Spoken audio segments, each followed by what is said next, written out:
ബാങ്കിങ്ങിന്റെ രണ്ടാമത്തെ ലെക്ചർ. അതിൽ ആദ്യത്തെ ടോപ്പിക്കായിട്ട് products and services offered by banks ആണ് ഡിസ്കസ് ചെയ്യാൻ പോകുന്നത്. ആദ്യമായി ബാങ്ക് ഓഫർ ചെയ്യുന്ന പ്രൊഡക്ട്സിനെയും സർവീസസിനെയും നമുക്ക് 3 ബ്രോഡ് കാറ്റഗറിയിൽ ഡിവൈഡ് ചെയ്യാം. ഒന്നാമത്തെ ടൈപ്പാണ് റീറ്റെയിൽ ബാങ്കിങ്, രണ്ടാമതായിട്ട് ട്രേഡ് ഫിനാൻസ്, മൂന്നാമതായിട്ട് ട്രഷറി ഓപ്പറേഷൻസ്. സോ റീറ്റെയിൽ ബാങ്കിങ്ങും ട്രേഡ് ഫിനാൻസ് എന്നിവ രണ്ട് ആക്ടിവിറ്റീസ് ബ്രാഞ്ച് ലെവലിൽ നടക്കുന്നതും, എന്നാൽ ട്രഷറി ഓപ്പറേഷൻസ് എന്ന് പറയുന്നത് ഒരു സെപ്പറേറ്റ് അസൈൻഡ് ബ്രാഞ്ച് വഴിയോ അല്ലെങ്കിൽ ഒരു ഹെഡ് ഓഫീസ് വഴിയോ നടത്തുന്ന ആക്ടിവിറ്റീസ് ആണ്. Okay, retail banking, trade finance ഈ രണ്ട് ആക്ടിവിറ്റീസും നമുക്ക് ബ്രാഞ്ച് ലെവലിൽ ചെയ്യാൻ പറ്റും. Whereas treasury finance operation, treasury operations എന്ന് പറയുന്നത് നോർമലി അതിനു വേണ്ടി തന്നെ അസൈൻ ചെയ്ത ഒരു ബ്രാഞ്ച് ഉണ്ടാകും, അല്ലെങ്കിൽ ഹെഡ് ഓഫീസ് വഴിയായിരിക്കും ട്രഷറി ഓപ്പറേഷൻസ് കണ്ടക്ട് ചെയ്യുന്നത്. സോ ഒന്ന് ഡിസ്കസ് ചെയ്യാം. Retail banking. റീറ്റെയിൽ ബാങ്കിങ്ങിൽ വരുന്നത് deposit, loans, cash credit, negotiating loans and advances, remittance, book keeping, then maintenance of receiving all kinds of bonds, valuables and safe keeping. So basically retail banking അകത്ത് വരുന്ന different aspects നോക്കുകയാണെങ്കിൽ ഒരു ബാങ്കിന്റെ regular ഓപ്പറേഷൻസുമായി ബന്ധപ്പെട്ട്, regular in the sense accepting deposit എന്ന് പറയുന്നത് ഒരു പ്രൈമറി ബാങ്കിങ് ആക്ടിവിറ്റിയാണ്. സോ ആ പ്രൈമറി ആക്ടിവിറ്റിയുമായി ബന്ധപ്പെട്ട് ലൈക്ക് ലോൺസ് ആയാലും lending money is another primary activity. So bank ചെയ്യുന്ന ജനറൽ ആക്ടിവിറ്റീസുമായി ബന്ധപ്പെട്ട് വരുന്ന കാര്യങ്ങളാണ് റീറ്റെയിൽ ബാങ്കിങ്ങിന്റെ പാർട്ടായിട്ട് വരുന്നത്. So it includes deposits, loans, negotiation, ഈ പറയുന്ന ലോൺസും അഡ്വാൻസസുമായി ബന്ധപ്പെട്ട് ബാങ്ക്സ് നടത്തുന്ന negotiations, then remittance, book keeping and finally receiving all kinds of bonds, valuables for safe keeping. Safe keeping പർപ്പസിന് വേണ്ടി പല ബോൺസും വാല്യുബിൾസും ഒക്കെ റെമിറ്റ് ചെയ്യുക, മീൻസ് ബാങ്ക് ഷെൽഫ് ഓഫർ ചെയ്യാറുണ്ട്. അങ്ങനെ ബാങ്കിന്റെ ഫെസിലിറ്റീസ്. ദെൻ ട്രേഡ് ഫിനാൻസിലേക്ക് വന്നു കഴിഞ്ഞാൽ, ട്രേഡ് ഫിനാൻസ് കൊണ്ട് ഉദ്ദേശിക്കുന്നത് ട്രേഡിനെ സപ്പോർട്ട് ചെയ്യുന്ന, ട്രേഡ് ആക്ടിവിറ്റി സപ്പോർട്ട് ചെയ്യാൻ വേണ്ടിയുള്ള ബാങ്കിങ് ആക്ടിവിറ്റീസിനെയാണ്. It includes issuing and confirming letter of credit. LOC എന്താന്ന് നമ്മൾ പറഞ്ഞു, ഒരു ഫോറിൻ ട്രേഡറുമായി ബന്ധപ്പെട്ട്. അതായത് ഇപ്പോൾ ഇന്ത്യയിലുള്ള ഒരു ഇൻഡിവിജ്വൽ ഫോറിനിലേക്ക് ഒരു പ്രൊഡക്റ്റ് വിൽക്കാൻ ഉദ്ദേശിക്കുന്നുണ്ടെങ്കിൽ ആ ഇൻഡിവിജ്വലിന്റെ, ഇന്ത്യക്കാരന്റെ ക്രെഡിറ്റ് വെർത്തിനെസ് അഷ്യൂർ ചെയ്യാൻ വേണ്ടി ഉപയോഗിക്കുന്ന ഒരു ഡോക്യുമെന്റ് ആണ് ലെറ്റർ ഓഫ് ക്രെഡിറ്റ്. അതായത് ഒരു നിശ്ചിത എമൗണ്ട് ഈ ബാങ്കിൽ കൊണ്ട് ഡെപ്പോസിറ്റ് ചെയ്യുന്നത് വഴി ഇത്രയും റുപ്പീസ് ഈ ഇൻഡിവിജ്വലിന്റെ ഈ ബാങ്കിൽ കിടപ്പുണ്ട് എന്ന് ബാങ്ക് ആയിട്ടൊരു സാക്ഷ്യപത്രം കൊടുക്കുകയാണ്. അതായത് ഇത്രയും എമൗണ്ട് ഇദ്ദേഹത്തിന്റെ ഈ ബാങ്കിലുണ്ട്, ഇയാൾക്ക് ക്രെഡിറ്റ് വെർത്തിനെസ് ഉണ്ട് എന്ന് പ്രൂവ് ചെയ്യുന്ന രീതിയിൽ ബാങ്ക് കൊടുക്കുന്ന ഒരു ഡോക്യുമെന്റ്. ഇത് ഉപയോഗിച്ചുകൊണ്ട് ഫോറിൻ എക്സ്ചേഞ്ചിൽ, ഫോറിൻ ട്രേഡിൽ ഏർപ്പെടാൻ വേണ്ടി സാധിക്കും. സോ അത്തരത്തിൽ ഫോറിൻ ട്രേഡിലേക്ക് വരുമ്പോൾ ലെറ്റർ ഓഫ് ക്രെഡിറ്റ് പ്രൊവൈഡ് ചെയ്യുന്നതും ബാങ്കിന്റെ ഒരു അഡീഷണൽ ഫംഗ്ഷൻ ആയിട്ട് നമുക്ക് പറയാം. അതേപോലെ drawing, accepting, discounting, buying, selling, collecting of bill of exchange, promissory note, draft, bill of lading and other securities. Trade securities എല്ലാം, ആ ട്രേഡ് സെക്യൂരിറ്റീസ് എല്ലാം വാങ്ങിക്കുക, വിൽക്കുക, ക്രിയേറ്റ് ചെയ്യുക, അക്സെപ്റ്റ് ചെയ്യുക തുടങ്ങിയിട്ടുള്ള ഒരുപാട് ആക്ടിവിറ്റീസ് ബാങ്ക് ഏറ്റെടുത്ത് ചെയ്യാറുണ്ട്. ഇതെല്ലാം ചെയ്യുമ്പോൾ ബാങ്ക് ആക്ച്വലി ചെയ്യുന്നത് ബാങ്കിന്റെ ട്രേഡ് ഫിനാൻസ് ആക്ടിവിറ്റീസ് ആണ്. സോ ട്രേഡ് റിലേറ്റഡ് ആയിട്ടുള്ള ഫിനാൻഷ്യൽ സപ്പോർട്ട് അല്ലെങ്കിൽ ഫിനാൻഷ്യൽ മാറ്റേഴ്സിലുള്ള ഇന്റർഫിയറൻസ് ആണ് നോർമലി ട്രേഡ് ഫിനാൻസ് എന്നുള്ള ഏരിയയിൽ വരുന്നത്. മൂന്നാമതായി ട്രഷറി ഓപ്പറേഷൻസ്. ട്രഷറി ഓപ്പറേഷൻസ് കൊണ്ട് ഉദ്ദേശിക്കുന്നത് it includes buying and selling of bullion. Bullion വാങ്ങുക, വിൽക്കുക, മീൻസ് ഫോറിൻ എക്സ്ചേഞ്ച് റെഗുലേഷൻസുമായി ബന്ധപ്പെട്ട് വാങ്ങുകയും വിൽക്കുകയും ചെയ്യുന്ന ഓപ്പറേഷൻസ് ചെയ്യാറുണ്ട്. ഫോറിൻ എക്സ്ചേഞ്ച് മെയിൻ്റനൻസിന് വേണ്ടിയാണ് ബാങ്കുകൾ ഇത്തരത്തിൽ ബുല്യൻ വാങ്ങുകയും വിൽക്കുകയും ചെയ്യുന്നത്. സോ ദാറ്റ് മീൻസ് ഈ ബുല്യൻ കൈവശം വയ്ക്കുന്നത് കൊണ്ട് ബാങ്കിന് ഫോറിൻ കറൻസി ഇഷ്യൂ ചെയ്യാനുള്ള പവർ ഗെയിൻ ചെയ്യാൻ സാധിക്കും. Then acquiring, holding, underwriting and dealing in shares and debentures. Acquiring, holding, underwriting and dealing in shares and debentures. കമ്പനിയുടെ ഷെയർസും ഡിബഞ്ചേഴ്സും അക്യൂർ ചെയ്യുക, മേടിച്ച് വിൽക്കുന്ന പ്രവൃത്തികളൊക്കെ നോർമലി ബാങ്ക് ചെയ്യാറുണ്ട്. അതേപോലെ തന്നെ ഈ ഷെയർസ് ഇഷ്യൂർ ആയിട്ട്, ഷെയർസ് ഒരു ഇന്റർമീഡിയറ്റ് എന്നുള്ള രീതിയിൽ വിറ്റു കൊടുക്കുന്ന ഏജൻസി ഫംഗ്ഷനും ബാങ്ക്സ് ഏറ്റെടുത്ത് ചെയ്യാറുണ്ട്. ഇതെല്ലാം ട്രഷറി ഫംഗ്ഷന്റെ പാർട്ടായിട്ട് നമുക്ക് പറയാം. അതേപോലെ purchasing and selling of bonds and securities on behalf of customers. കസ്റ്റമേഴ്സിന് വേണ്ടി ഷെയർസും സെക്യൂരിറ്റീസും ഒക്കെ പർച്ചേസ് ചെയ്യുന്നു, അവർക്ക് വേണ്ടി വിറ്റു കൊടുക്കുന്നു. അങ്ങനെയുള്ള ഏജൻസി എന്നുള്ള രീതിയിൽ, ഒരു ഇന്റർമീഡിയറ്റ് എന്നുള്ള രീതിയിൽ ബാങ്ക് ആക്ട് ചെയ്യാറുണ്ട്. അതേപോലെ the banks also acts as an agent of the government or local authority.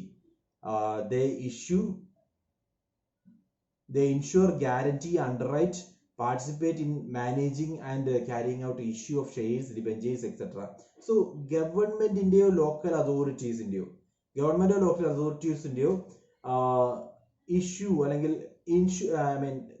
Public issue ആയി ബന്ധപ്പെട്ട് നോർമലി ഗവൺമെന്റ് ഇഷ്യൂ ചെയ്യുന്ന ട്രഷറി ബിൽസ് പോലുള്ള കാര്യങ്ങൾ അങ്ങനെയുള്ള പബ്ലിക് സെക്ടർ കമ്പനീസോ മറ്റോ ഇഷ്യൂ ചെയ്യുന്ന ഷെയർസും അതേപോലെ ഡിബഞ്ചേഴ്സും പോലുള്ള ഇൻസ്ട്രുമെന്റ്സ് എല്ലാം ഇഷ്യൂ ചെയ്യുമ്പോൾ അത് അണ്ടർറൈറ്റ് ചെയ്യുക, അതിനകത്ത് ഇൻഷുറൻസ് പ്രൊവൈഡ് ചെയ്യുക, ഗ്യാരണ്ടി പ്രൊവൈഡ് ചെയ്യുക തുടങ്ങിയിട്ടുള്ള ആക്ടിവിറ്റീസും ബാങ്ക്സ് ഏറ്റെടുത്ത് ചെയ്യാറുണ്ട്. ഇതെല്ലാം ട്രഷറി ഓപ്പറേഷന്റെ പാർട്ടായിട്ട് നമുക്ക് ഓർക്കാം. സോ ബേസിക്കലി നമ്മൾ ക്ലാസിഫൈ ചെയ്യേണ്ടത് 3 ബേസിക് ഫംഗ്ഷൻ ആയിട്ടാണ്. ഒന്നാമതായിട്ട് നമ്മൾ പറഞ്ഞത് റീറ്റെയിൽ ബാങ്കിങ്. റീറ്റെയിൽ ബാങ്കിങ് എന്ന് പറയുന്നത് ഡയറക്ട്ലി കസ്റ്റമേഴ്സ് ആയിട്ട്, ഡയറക്ട്ലി പീപ്പിൾ ആയിട്ട് ഇന്റർഫിയറൻസ് വരുന്നതാണ്. അങ്ങനെയുള്ള കേസുകളിൽ ലോൺ ഗ്രാൻഡ് ചെയ്യുക, ഡെപ്പോസിറ്റ് അക്സെപ്റ്റ് ചെയ്യുക, safe custody, locker facility provide ചെയ്യുക തുടങ്ങിയിട്ടുള്ള കാര്യങ്ങളെല്ലാം ബാങ്കിന്റെ ജനറൽ ആക്ടിവിറ്റീസ് ആണ്. ഇതെല്ലാം റീറ്റെയിൽ ബാങ്കിന്റെ പാർട്ടായിട്ട് നമുക്ക് പറയാം. രണ്ടാമതായിട്ട് നമ്മൾ പറഞ്ഞത് ട്രേഡ് ഫിനാൻസുമായി ബന്ധപ്പെട്ട് ട്രേഡ് ഇൻസ്ട്രുമെന്റ്സുമായിട്ടാണ് നോർമലി ബാങ്ക് ഡീൽ ചെയ്യുന്നത്. സോ ഈ ഇൻസ്ട്രുമെന്റ്സ് എന്ന് പറയുമ്പോൾ ലെറ്റർ ഓഫ് ക്രെഡിറ്റ് വരുന്നുണ്ട്, അതേപോലെ ബിൽ ഓഫ് എക്സ്ചേഞ്ച് വരുന്നുണ്ട്. ഇങ്ങനെയുള്ള എല്ലാ ഇൻസ്ട്രുമെന്റ്സും പ്രൊക്യൂർ ചെയ്യുക, അക്സെപ്റ്റ് ചെയ്യുക, സെല് ചെയ്യുക തുടങ്ങിയിട്ടുള്ള കാര്യങ്ങളെല്ലാം ബാങ്ക് ഏറ്റെടുത്ത് ചെയ്യാറുണ്ട്. ദെൻ ട്രഷറി ഓപ്പറേഷൻസ് എന്ന് പറയുമ്പോൾ ഈ 2 കാര്യങ്ങളല്ലാതെ അഡീഷണലി ചെയ്യുന്ന ഓൾമോസ്റ്റ് എല്ലാ ആക്ടിവിറ്റീസും ട്രഷറി ഓപ്പറേഷൻസിന്റെ ഭാഗമാണ്. ലൈക്ക് ഫണ്ട് റേസ് ചെയ്യുക എന്നുള്ളൊരു രീതിയിൽ. അത്തരത്തിൽ നോക്കുമ്പോൾ ഫോറിൻ എക്സ്ചേഞ്ച് റെഗുലേറ്റർ ആയിട്ട് ആക്ട് ചെയ്യുന്നുണ്ട്. ദെൻ ഷെയർസും ഡിബഞ്ചേഴ്സും പ്രൊക്യൂർ ചെയ്യാനും അണ്ടർറൈറ്റ് ചെയ്യാനും ഒക്കെ ബാങ്ക് മുന്നിൽ നിൽക്കാറുണ്ട്. അതേപോലെ purchasing and selling of shares and securities for his കസ്റ്റമേഴ്സിന് വേണ്ടി പർച്ചേസ് ആൻഡ് സെല്ല് ചെയ്യാറുണ്ട്. ആൻഡ് ഫൈനലി ഒരു ഗ്യാരണ്ടിങ് അതോറിറ്റി ആയിട്ട് ഗവൺമെന്റിന്റെയും ലോക്കൽ അതോറിറ്റിയുടെയും കേസിൽ ഷെയർസും ഡിബഞ്ചേഴ്സും ഒക്കെ ഇഷ്യൂ ചെയ്യുമ്പോൾ ഗ്യാരണ്ടി കൊടുക്കുന്നു, അണ്ടർറൈറ്റ് ചെയ്യുന്നു, അങ്ങനെയുള്ള ആക്ടിവിറ്റീസും ഏറ്റെടുത്ത് ചെയ്യുന്നത് ബാങ്ക്സ് ആണ്. സോ ഇതെല്ലാം ട്രഷറി ഓപ്പറേഷൻസിന് എക്സാമ്പിൾ ആണ്. Then apart from above mentioned functions of bank, a bank provides a whole lot of other services like investment counseling for individuals. ഇനി ഈ പറഞ്ഞ ഫങ്ഷൻസ് അല്ലാതെ ജനറൽ യൂട്ടിലിറ്റി എന്നുള്ള രീതിയിൽ ബാങ്ക് പ്രൊവൈഡ് ചെയ്യുന്ന നമ്പർ ഓഫ് അതർ ഫങ്ഷൻസ് കൂടിയുണ്ട്. ആ number of other ഫങ്ഷൻസിൽ പെടുത്തുന്നതാണ് ഇൻവെസ്റ്റ്മെന്റ് കൗൺസിലിംഗ് ഫോർ ഇൻഡിവിജ്വൽസ് എവിടെയൊക്കെ ഇൻവെസ്റ്റ് ചെയ്യണം, ഏതൊക്കെയാണ് ബെറ്റർ ഇൻവെസ്റ്റ്മെന്റ് ഓൾട്ടർനേറ്റീവ്സ് എന്ന് മനസ്സിലാക്കി കൊടുക്കാനും അതിന് വേണ്ട കൗൺസിലിംഗ് പ്രൊവൈഡ് ചെയ്യലും ബാങ്ക് ഏറ്റെടുത്ത് ചെയ്യാറുണ്ട്. അതേപോലെ ഷോർട്ട് ടൈം ഫണ്ട് മാനേജ്മെന്റ് ഇൻഡിവിജ്വൽസിന്റെ ഫണ്ട് മാനേജ്മെന്റ് ചെയ്തു കൊടുക്കുന്നു, പോർട്ട്ഫോളിയോ മാനേജ്മെന്റ് ചെയ്തു കൊടുക്കുന്നു. ഇൻഡിവിജ്വൽസ് ഒക്കെ ഇൻവെസ്റ്റ് ചെയ്യുവാണെങ്കിൽ, ഷെയറിൽ ഇൻവെസ്റ്റ് ചെയ്യുവാണെങ്കിൽ ഏതൊക്കെ ഷെയർസിലാണ് ഇൻവെസ്റ്റ് ചെയ്യേണ്ടത് തുടങ്ങിയിട്ടുള്ള അസിസ്റ്റൻസും ബാങ്ക്സ് ചെയ്തു കൊടുക്കാറുണ്ട്. ഇത്തരത്തിലുള്ള അഡീഷണൽ ഫങ്ഷൻസും ബാങ്ക് ഏറ്റെടുത്ത് ചെയ്യാറുണ്ട്. Then it undertake the inward and outward remittance with reference to foreign exchange and collection of varied type of government securities. Okay, so foreign exchange in the inward remittance, അതേപോലെ foreign എക്സ്ചേഞ്ചിന്റെ outward remittance, ഇന്ത്യയിൽ നിന്ന് പുറത്തേക്ക് foreign exchange currency send ചെയ്യുന്നതും അവിടെ നിന്ന് ഇങ്ങോട്ടേക്ക് currency receive ചെയ്യുന്നതുമായി ബന്ധപ്പെട്ട് ഒരു ഇന്റർമീഡിയറ്റ് എന്നുള്ള രീതിയിലും ബാങ്ക് ആക്ട് ചെയ്യാറുണ്ട്. ഇതെല്ലാം ബാങ്കിന്റെ അതർ ഫങ്ഷൻസ്, അഡീഷണൽ ഫങ്ഷൻസ് എന്ന് പറയും. സോ ബേസിക് ഫംഗ്ഷൻ നമ്മൾ 3 ആയിട്ട് കാറ്റഗറൈസ് ചെയ്തു. അത് കൂടാതെ അഡീഷണൽ ഫംഗ്ഷൻസും ഇന്ന് ബാങ്ക് ഏറ്റെടുത്ത് ചെയ്യുന്നുണ്ട്. So these are the different functions performed by banks in India. So any doubts? Different products and services ആണ് പറഞ്ഞത്. എന്തെങ്കിലും ഡൗട്ട് ഉണ്ടോ? ഓക്കെ, അടുത്തത് common banking product. Basic terms ആണ്, നമുക്ക് അവെയർഡ് ആയിരിക്കും. ഇവൻ ദോ സച്ച് ക്വസ്റ്റ്യൻസ് നമ്മൾ കാണാറുണ്ട് UGC എക്സാമിന്, അതുകൊണ്ടാണ് ഡിസ്കസ് ചെയ്യുന്നത്. സോ ഫസ്റ്റ് ബാങ്കിങ് പ്രോഡക്റ്റ് എന്ന് പറയാവുന്നത് ക്രെഡിറ്റ് കാർഡ്. ക്രെഡിറ്റ് കാർഡ് കൊണ്ട് ഉദ്ദേശിക്കുന്നത് ഇതൊരു postpaid or pay later ഫെസിലിറ്റിയാണ്. അതായത് നമ്മൾ ഈ കാർഡ് ഉപയോഗിച്ചുകൊണ്ട് എന്തെങ്കിലും ഐറ്റം പർച്ചേസ് ചെയ്യുകയാണെങ്കിൽ ഓൺ എ ഫ്യൂച്ചർ ഡേറ്റ് നമ്മളുടെ ആ ബാങ്ക് അക്കൗണ്ടിൽ നിന്നും ആ എമൗണ്ട് വിഡ്രോ ചെയ്യപ്പെടും. സോ റൈറ്റ് നൗ നമുക്കൊരു ക്രെഡിറ്റ് ഫെസിലിറ്റി പ്രൊവൈഡ് ചെയ്യാണ്. ആ ക്രെഡിറ്റ് ഫെസിലിറ്റി ഉപയോഗിച്ചുകൊണ്ട് നമുക്ക് വിഡ്രോ ചെയ്യാൻ പർച്ചേസ് ചെയ്യാൻ സാധിക്കും. ഈ പർച്ചേസ് ചെയ്ത ഐറ്റത്തിന്റെ എമൗണ്ട് പേ ചെയ്യേണ്ടത് ഓൺ എ ഫ്യൂച്ചർ ഡേറ്റ് ആയിരിക്കും. ഇതാണ് ക്രെഡിറ്റ് കാർഡ് ഫെസിലിറ്റി കൊണ്ട് ഉദ്ദേശിക്കുന്നത്.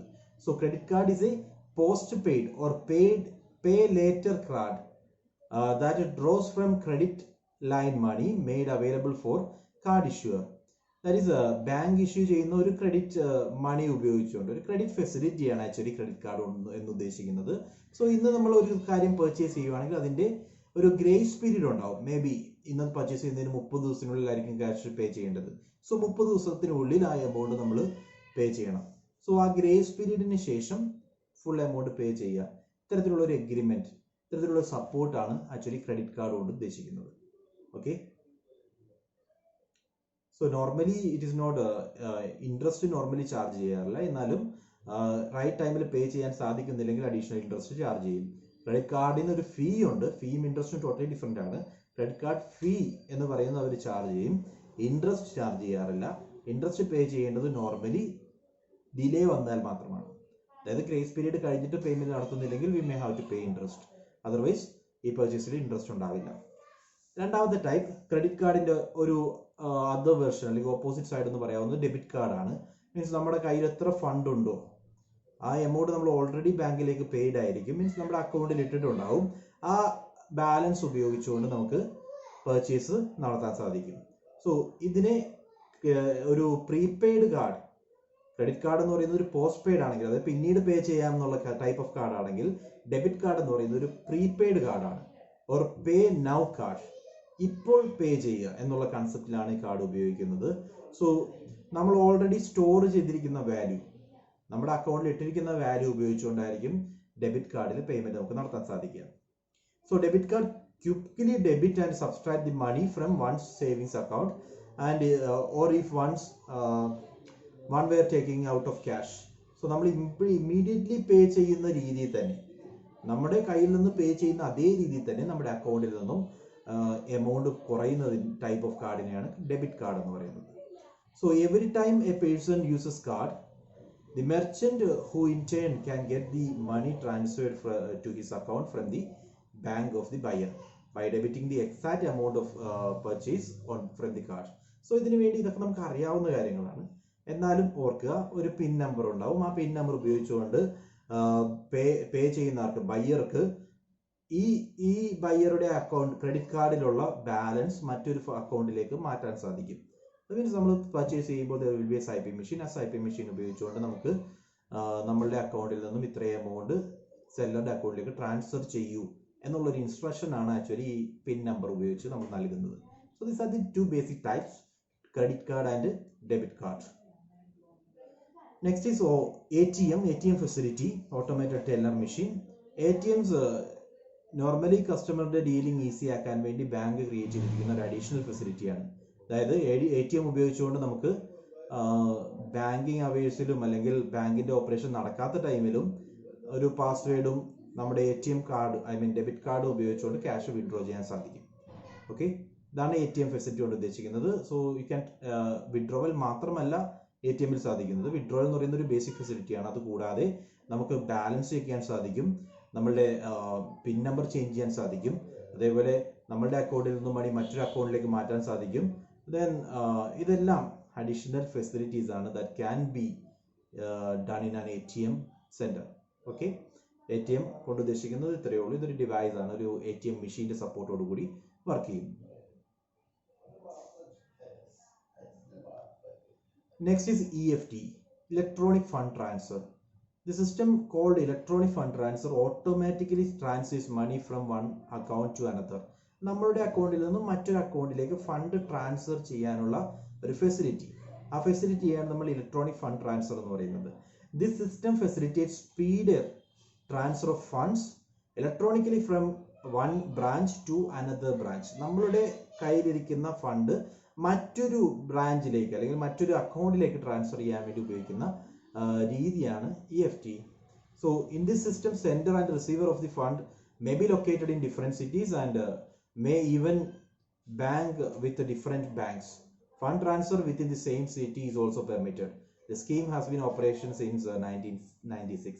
Electronic fund transfer എന്ന് പറയുന്നത് ഒരു അക്കൗണ്ടിൽ നിന്നും ഫണ്ട് ഇലക്ട്രോണിക്കലി, അതായത് ബൈ യൂസിങ് ടെക്നോളജി ഒരു അക്കൗണ്ടിൽ നിന്നും മറ്റൊരു അക്കൗണ്ടിലേക്ക് ഫണ്ട് ട്രാൻസ്ഫർ ചെയ്യുന്നതിനെയാണ് EFT എന്ന് പറയുന്നത്, ഇലക്ട്രോണിക് ഫണ്ട് ട്രാൻസ്ഫർ എന്ന് പറയുന്നത്. മേ ബി നമ്മുടെ അക്കൗണ്ട് നമ്മുടെ സ്വന്തം ബാങ്കിലേക്ക് തന്നെയാകാം, അല്ലെങ്കിൽ മറ്റൊരാളുടെ അക്കൗണ്ടിലേക്കാകാം, അല്ലെങ്കിൽ അഗെയിൻ മറ്റൊരു ബാങ്കിലേക്കാകാം. All these are possible by using EFT. Next is telebanking. Telebanking refers to banking on phone services. Mobile phone use ചെയ്തുകൊണ്ടുള്ള ബാങ്കിംഗ് എന്നും പറയും. അത് ആപ്ലിക്കേഷൻ ഉപയോഗിച്ചുകൊണ്ടുള്ള മൊബൈൽ ആപ്പുകൾ ഉപയോഗിച്ചുകൊണ്ടുള്ള സർവീസിനെയാണ് നോർമലി ബാങ്കിങ്, മൊബൈൽ ബാങ്കിങ് എന്ന് പറയുന്നത്. സോ ടെലിബാങ്കിങ് ടെലിഫോൺ സർവീസുകൾ ഉപയോഗിച്ചുകൊണ്ട്. Both are similar even though there is a narrow difference. Telebanking ഉപയോഗിക്കുന്നത് കോൾ ഉപയോഗിച്ചുകൊണ്ടും മെസ്സേജുകൾ ഉപയോഗിച്ചുകൊണ്ടുമാണെങ്കിൽ ബാങ്കിങ്ങിൽ ബേസിക്കലി വരുന്നത് മൊബൈൽ ആപ്ലിക്കേഷൻസിന്റെ സപ്പോർട്ടോട് കൂടിയുള്ള ബാങ്കിങ് ആണ്. ലൈക്ക് ഫെഡറൽ ബാങ്കിന്റെ ആണെങ്കിൽ ഫെഡ് ബുക്ക് ആപ്പ് ഒരു എക്സാമ്പിൾ ആണ് ബാങ്കിങ് സിസ്റ്റത്തിന് വേണ്ടി. സോ അത്തരത്തിലുള്ളതാണ് ബാങ്കിങ്ങിൽ വരുന്നത്. ടെലിബാങ്കിങ് ടെലിഫോൺ സർവീസസ് ഉപയോഗിച്ചുകൊണ്ടുള്ള banking system. A customer can access information about his or her account through telephone call. നമുക്ക് ഡയറക്ട്ലി വേണമെങ്കിൽ നമ്മുടെ അക്കൗണ്ട് ബാലൻസ് കോൾ ചെയ്ത് ചെക്ക് ചെയ്യാൻ സാധിക്കും. അങ്ങനെ കോൾ ചെയ്ത് ചെക്ക് ചെയ്യുന്നത് ആക്ച്വലി ഒരു ടെലിബാങ്കിങ് ഫെസിലിറ്റിയാണ്. ഓക്കെ, ദെൻ ഒരു പേഴ്സണൽ ഐഡന്റിഫിക്കേഷൻ നമ്പർ കൊടുക്കുന്നത് വഴി ബാങ്കിൽ നിന്നും കണക്ട് ചെയ്തുകൊണ്ട് നമ്മുടെ ലാൻഡ്ലൈൻ നമ്മുടെ ഫോണിൽ നിന്ന് കണക്ട് ചെയ്തുകൊണ്ട് നമ്മുടെ അക്കൗണ്ട് ബാലൻസ് അറിയാൻ സാധിക്കും. So this is called telebanking. Next mobile banking. I already told you, ഇതൊരു ഇന്നത്തെ സിസ്റ്റവുമായി ബന്ധപ്പെട്ട്, അതായത് ആൻഡ്രോയിഡ് അല്ലെങ്കിൽ കമ്പ്യൂട്ടർ കണക്റ്റഡ് അല്ലെങ്കിൽ ഇമെയിൽ കണക്റ്റഡ് ആയിട്ടുള്ള നെറ്റ്വർക്കുമായി ബന്ധപ്പെട്ട് ഒരു real time banking system create ചെയ്യുന്നതാണ് ബാങ്കിങ്ങിൽ നടക്കുന്നത്. സോ ഇത് ആക്ച്വലി നമുക്ക് ഫണ്ട് ട്രാൻസ്ഫർ പോസിബിൾ ആണ്. ആക്ച്വലി ഒരു ആപ്പിന്റെ സപ്പോർട്ടോട് കൂടി നമുക്ക് റെമിറ്റൻസ് പോസിബിൾ ആണ്. So from we can do many things by using commerce, banking എന്ന് പറയുന്ന കൺസെപ്റ്റ് ഉപയോഗിച്ചുകൊണ്ട്. ഓക്കെ, കൊമേഴ്സിലും യൂസ് ചെയ്യാം. Next is internet banking. Internet banking and banking are similar, even though ആ യൂസേജിന്റെ മെത്തേഡ് ഉപയോഗിച്ച് മാത്രമാണ് ഡിഫറൻസ് വരുന്നത്. ഒന്ന് മൊബൈൽ ഫോൺ യൂസ് ചെയ്യുന്നു. ഇന്റർനെറ്റ് ബാങ്കിങ് എന്ന് പറയുമ്പോൾ നമുക്ക് ജനറലി ഏതെങ്കിലും ഒരു ബ്രൗസർ ഉപയോഗിച്ചുകൊണ്ട് ഇന്റർനെറ്റ് ബാങ്കിങ് പോസിബിൾ ആണ്. So internet banking involves use of internet four delivery of banking products and services. Banking is no longer confined to branches where one has to approach the branch in person to withdraw cash or deposit check or request statement of accounts. In internet banking, any enquiry or transaction is processed online without any interference of branch any time. Okay, so നമുക്ക് ഒരു ഇന്റർഫിയറൻസും ഇല്ലാതെ, അതായത് normal പഴയ traditional banking എടുക്കുകയാണെങ്കിൽ നമുക്ക് ഒരു അക്കൗണ്ടിൽ നിന്നും എമൗണ്ട് വിഡ്രോ ചെയ്യണമെങ്കിൽ ബാങ്കിൽ പോകണം. ഇതേപോലെ ഒരു പേയ്മെന്റ് നടത്തണമെങ്കിൽ ബാങ്കിൽ നിന്ന് എമൗണ്ട് വിഡ്രോ ചെയ്തിട്ട് വേണം നടത്താൻ, അല്ലെങ്കിൽ ചെക്ക് കൊടുത്തിട്ട് വേണം പേയ്മെന്റ് നടത്താൻ. ഇങ്ങനെയുള്ള സാഹചര്യങ്ങളെല്ലാം ഈസി ആക്കുകയാണ് ആക്ച്വലി ഇന്റർനെറ്റ് ബാങ്കിങ് ഉപയോഗിച്ചുകൊണ്ട്. ഇന്റർനെറ്റ് ബാങ്കിങ് ഉപയോഗിക്കുമ്പോൾ നമ്മുടെ അക്കൗണ്ട് നമുക്ക് ഇന്റർനെറ്റിന്റെ സഹായത്തോടെ ആക്സസ് ചെയ്യാൻ സാധിക്കും, പേയ്മെന്റ് നടത്താൻ സാധിക്കും, റെമിറ്റൻസ് നടത്താൻ പറ്റും. ഇതെല്ലാം പോസിബിൾ ആണ് by using internet banking. So benefits: it reduce transaction cost. നമ്മളവിടെ വരെ പോയി കാര്യങ്ങൾ ചെയ്യുന്നതിന് പകരം ഇന്റർനെറ്റിന്റെ സഹായത്തോടുകൂടി ഡയറക്ട്ലി ചെയ്യാൻ സാധിക്കും. സോ എക്സ്പെൻസ് കുറയുന്നുണ്ട്, ടൈം സേവ് ചെയ്യാൻ സാധിക്കും. അങ്ങനെ ഒരുപാട് അഡ്വാൻറ്റേജസ് ഇന്റർനെറ്റ് ബാങ്കിങ്ങിൽ നമുക്ക് പറയാം. Increase convenience. നമുക്ക് എവിടെ നിന്ന് വേണമെങ്കിലും ബാങ്ക് ചെയ്യാം. 24 hours ബാങ്കിങ് ടൈം ഫോളോ ചെയ്യേണ്ട കാര്യമില്ല. നമ്മുടെ കൺവീനിയൻസ് ഇൻക്രീസ് ചെയ്യുന്നു. Increase customer loyalty. ഒരു തവണ യൂസ് ചെയ്ത് കഴിഞ്ഞാൽ വീണ്ടും വീണ്ടും യൂസ് ചെയ്യാനുള്ള ഒരു പ്രേരണ ഉണ്ടായിരിക്കും. ബിക്കോസ് നമ്മൾ ഒരു തവണ ഓൺലൈൻ വഴി പേയ്മെന്റ് നടത്തി കഴിഞ്ഞാൽ വീണ്ടും നമുക്കത് ഏറ്റവും ഈസിയർ ആയിട്ടുള്ള മെത്തേഡ് എന്ന് പറയുന്നത് ഓൺലൈൻ പേയ്മെന്റ് ആണ്. സോ അത്തരത്തിലുള്ളൊരു ലോയൽറ്റി മീൻസ് നമുക്കൊരു വിധേയത്വം, വീണ്ടും വീണ്ടും അത് ചെയ്യണം എന്നുള്ളൊരു തോന്നൽ, അതിനെയാണ് ലോയൽറ്റി എന്ന് പറയുന്നത്. സോ അത് കൂട്ടാൻ ഇത് കാരണമാകും. Improve customer access. നമുക്ക് ഏത് ടൈമിൽ വേണമെങ്കിലും അക്കൗണ്ട് ഡീറ്റെയിൽസ് അറിയാൻ സാധിക്കും. കസ്റ്റമറും ബാങ്കും തമ്മിലുള്ള കസ്റ്റമറിന് ബാങ്കിനോടുള്ള ആക്സസ് കുറച്ചും കൂടി ബെറ്റർ ആക്കാൻ ഹെൽപ്ഫുൾ ആണ്. Then attracts new customers. പുതിയ കസ്റ്റമേഴ്സിനെ ബാങ്കിങ് ഫെസിലിറ്റിയിലേക്ക് കൊണ്ടുവരാനും ഇത് ഹെൽപ്ഫുൾ ആണ്. And easy online application for accounts including personal loans, mortgages. So loan എടുക്കാനും അല്ലെങ്കിൽ അക്കൗണ്ട് ഓപ്പണിങ്ങിനും ഒക്കെ നമുക്ക് ഇന്ന് ഓൺലൈൻ വഴി സാധിക്കും. ഇതെല്ലാം ഇന്റർനെറ്റ് ബാങ്കിങ്ങിന്റെ അഡ്വാൻറ്റേജസ് ആണ്. മുമ്പ് നമ്മൾ ബ്രാഞ്ചിൽ പോയി ചെയ്യേണ്ടിയിരുന്ന കാര്യങ്ങളെല്ലാം ഇന്ന് നമുക്ക് വീട്ടിലിരുന്ന് ചെയ്യാൻ സാധിക്കും. അതാണ് ഇന്റർനെറ്റ് ബാങ്കിങ്ങിന്റെ അഡ്വാൻറ്റേജസ് എന്ന് പറയുന്നത്. Okay, so other banking service, basic banking services എടുത്തു കഴിഞ്ഞാൽ നമ്മൾ പറഞ്ഞ ബാങ്കിങ് പ്രൊഡക്ട്സ് ആണ്, അതായത് സർവീസസുമായിട്ട് അറ്റാച്ച് ചെയ്ത് വരുന്ന ഡിഫറെന്റ് പ്രൊഡക്ട്സ്. ഇനി നമ്മൾ നോക്കാൻ പോകുന്നത് ബാങ്കിങ് സർവീസസ് ആണ്. So banking covers many services. The basic services have always been recognized as the hallmark of genuine banker. അതായത് receipt of customers deposit, collection of checks drawn on other banks, payment of customers check drawn on himself. So these are the basic services. മൂന്ന് basic services ആണ് എല്ലാ normal ബാങ്കുകളിലും നമുക്ക് പറയാൻ സാധിക്കുന്നത്. ഒന്ന് കസ്റ്റമേഴ്സിന്റെ deposit സ്വീകരിക്കുന്നു, രണ്ടാമതായിട്ട് ചെക്ക് അക്സെപ്റ്റ് ചെയ്യുന്നു, മൂന്നാമതായിട്ട് മറ്റ് ബാങ്കുകളുടെ ചെക്ക് അക്സെപ്റ്റ് ചെയ്യുന്നു. ഇതേപോലെ ലോൺ ലെൻഡ് ചെയ്യുന്നതും ഒരു ബേസിക് ഫംഗ്ഷൻ എന്നുള്ള രീതിയിൽ നമുക്ക് പറയാം. So various type of banking service എടുത്തു കഴിഞ്ഞാൽ നമ്മൾ ഇത് ഡീറ്റെയിൽ ആയിട്ട് പറഞ്ഞ കാര്യങ്ങൾ തന്നെയാണ്. അതുകൊണ്ടാണ് ഞാൻ കുറച്ചും കൂടി വേഗത്തിൽ പോകുന്നത്. പറഞ്ഞ കാര്യങ്ങളാണ്. വേരിയസ് ടൈപ്സ് നോക്കുകയാണെങ്കിൽ അഡ്വാൻസസ് വരുന്നുണ്ട്. It includes overdraft, cash credit etcetera. Last session തന്നെ നമ്മൾ പറഞ്ഞാണ്. ദെൻ ഡെപ്പോസിറ്റ് വരുന്നു. Savings deposit, current deposit, fixed deposit, അങ്ങനെയുള്ള deposits. Then financial services like bill discounting of bill exchange ഒക്കെ നമ്മൾ പറഞ്ഞു. Then foreign services like foreign currency provide ചെയ്യുന്നു, അതേപോലെ ഫോറിൻ എക്സ്ചേഞ്ച് പ്രൊവൈഡ് ചെയ്യുന്നു. ഇതൊക്കെ ഫോറിൻ സർവീസുമായി ബന്ധപ്പെട്ട് ട്രാവലേഴ്സ് ചെക്ക് അക്സെപ്റ്റ് ചെയ്യുന്നു. ഇതൊക്കെ ഫോറിൻ സർവീസുമായി ബന്ധപ്പെട്ട് നമുക്ക് പറയാവുന്ന കാര്യങ്ങളാണ്. ദെൻ മണി ട്രാൻസ്ഫർ, ഇന്ത്യയിൽ നിന്ന് മറ്റൊരു കൺട്രിയിലേക്ക് മണി ട്രാൻസ്ഫർ ചെയ്യാനുള്ള ഫെസിലിറ്റി. ദെൻ സേവിങ്സ്, ഫിക്സ്ഡ് ഡെപ്പോസിറ്റും സേവിങ്സ് ഡെപ്പോസിറ്റ്, അങ്ങനെയുള്ള ഡെപ്പോസിറ്റ്സ് മെയിൻറ്റെയിൻ ചെയ്യാൻ സാധിക്കുന്നു. And services of place and time, നമുക്ക് ATM ഫെസിലിറ്റിയും ഇന്റർനെറ്റ് ബാങ്കിങ്ങും ഒക്കെ ഉപയോഗിച്ചുകൊണ്ട് നമുക്ക് ഏത് സ്ഥലത്തിരുന്ന് വേണമെങ്കിലും ഏത് രീതിയിൽ വേണമെങ്കിലും ഇന്ന് ബാങ്കുകളെ ആക്സസ് ചെയ്യാൻ സാധിക്കും. ആൻഡ് ഫൈനലി സ്റ്റാറ്റസ് ഇൻഡിക്കേറ്റേഴ്സ് ആണ് ക്രെഡിറ്റ് കാർഡും ഡെബിറ്റ് കാർഡും ഒക്കെ. ഒരു സ്റ്റാറ്റസ് ഇംപ്രൂവ്മെന്റ് ഉണ്ട് എന്നൊരു തോന്നലാണ് ആക്ച്വലി ക്രെഡിറ്റ് കാർഡ് ഹോൾഡേഴ്സിനും ഡെബിറ്റ് കാർഡ് ഹോൾഡേഴ്സിനും എന്ന് പറയപ്പെടുന്നു. Okay, so these are the banking services. These are the services offered by commercial banks or normal banks. Any doubts? ഇതുവരെ പറഞ്ഞ കാര്യങ്ങളിൽ എന്തെങ്കിലും ഡൗട്ട്സ് ഉണ്ടോ?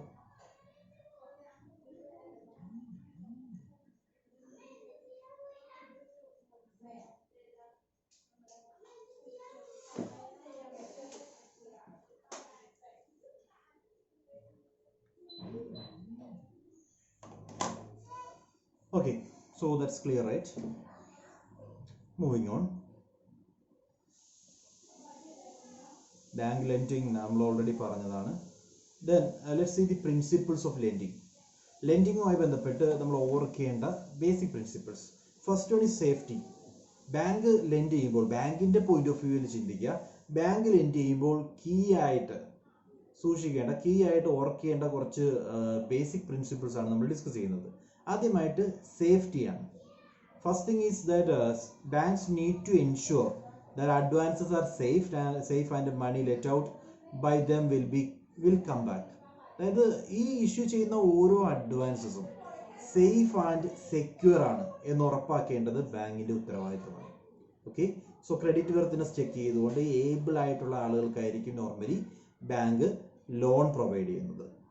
സോ അതിനുവേണ്ടി ആഡിക്വേറ്റ് സെക്യൂരിറ്റി ആവശ്യപ്പെടാം, അതിനുവേണ്ടി ആഡിക്വേറ്റ് ആയിട്ടുള്ള ബാക്ക്ഗ്രൗണ്ട് ചെക്കപ്പ് ബാങ്ക് നടത്തും. ഇതെല്ലാം ഈ സേഫ്റ്റി പ്രിൻസിപ്പിളുമായി ബന്ധപ്പെട്ട് ഓർക്കുക.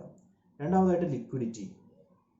It means that banks must maintain liquid funds in them.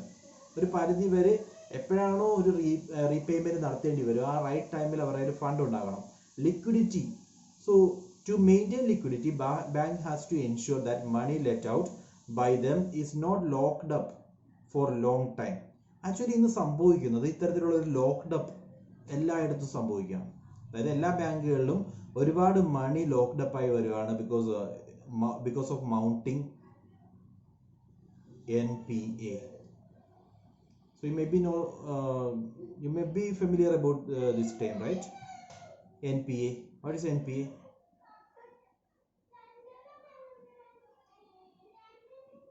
What is NPA?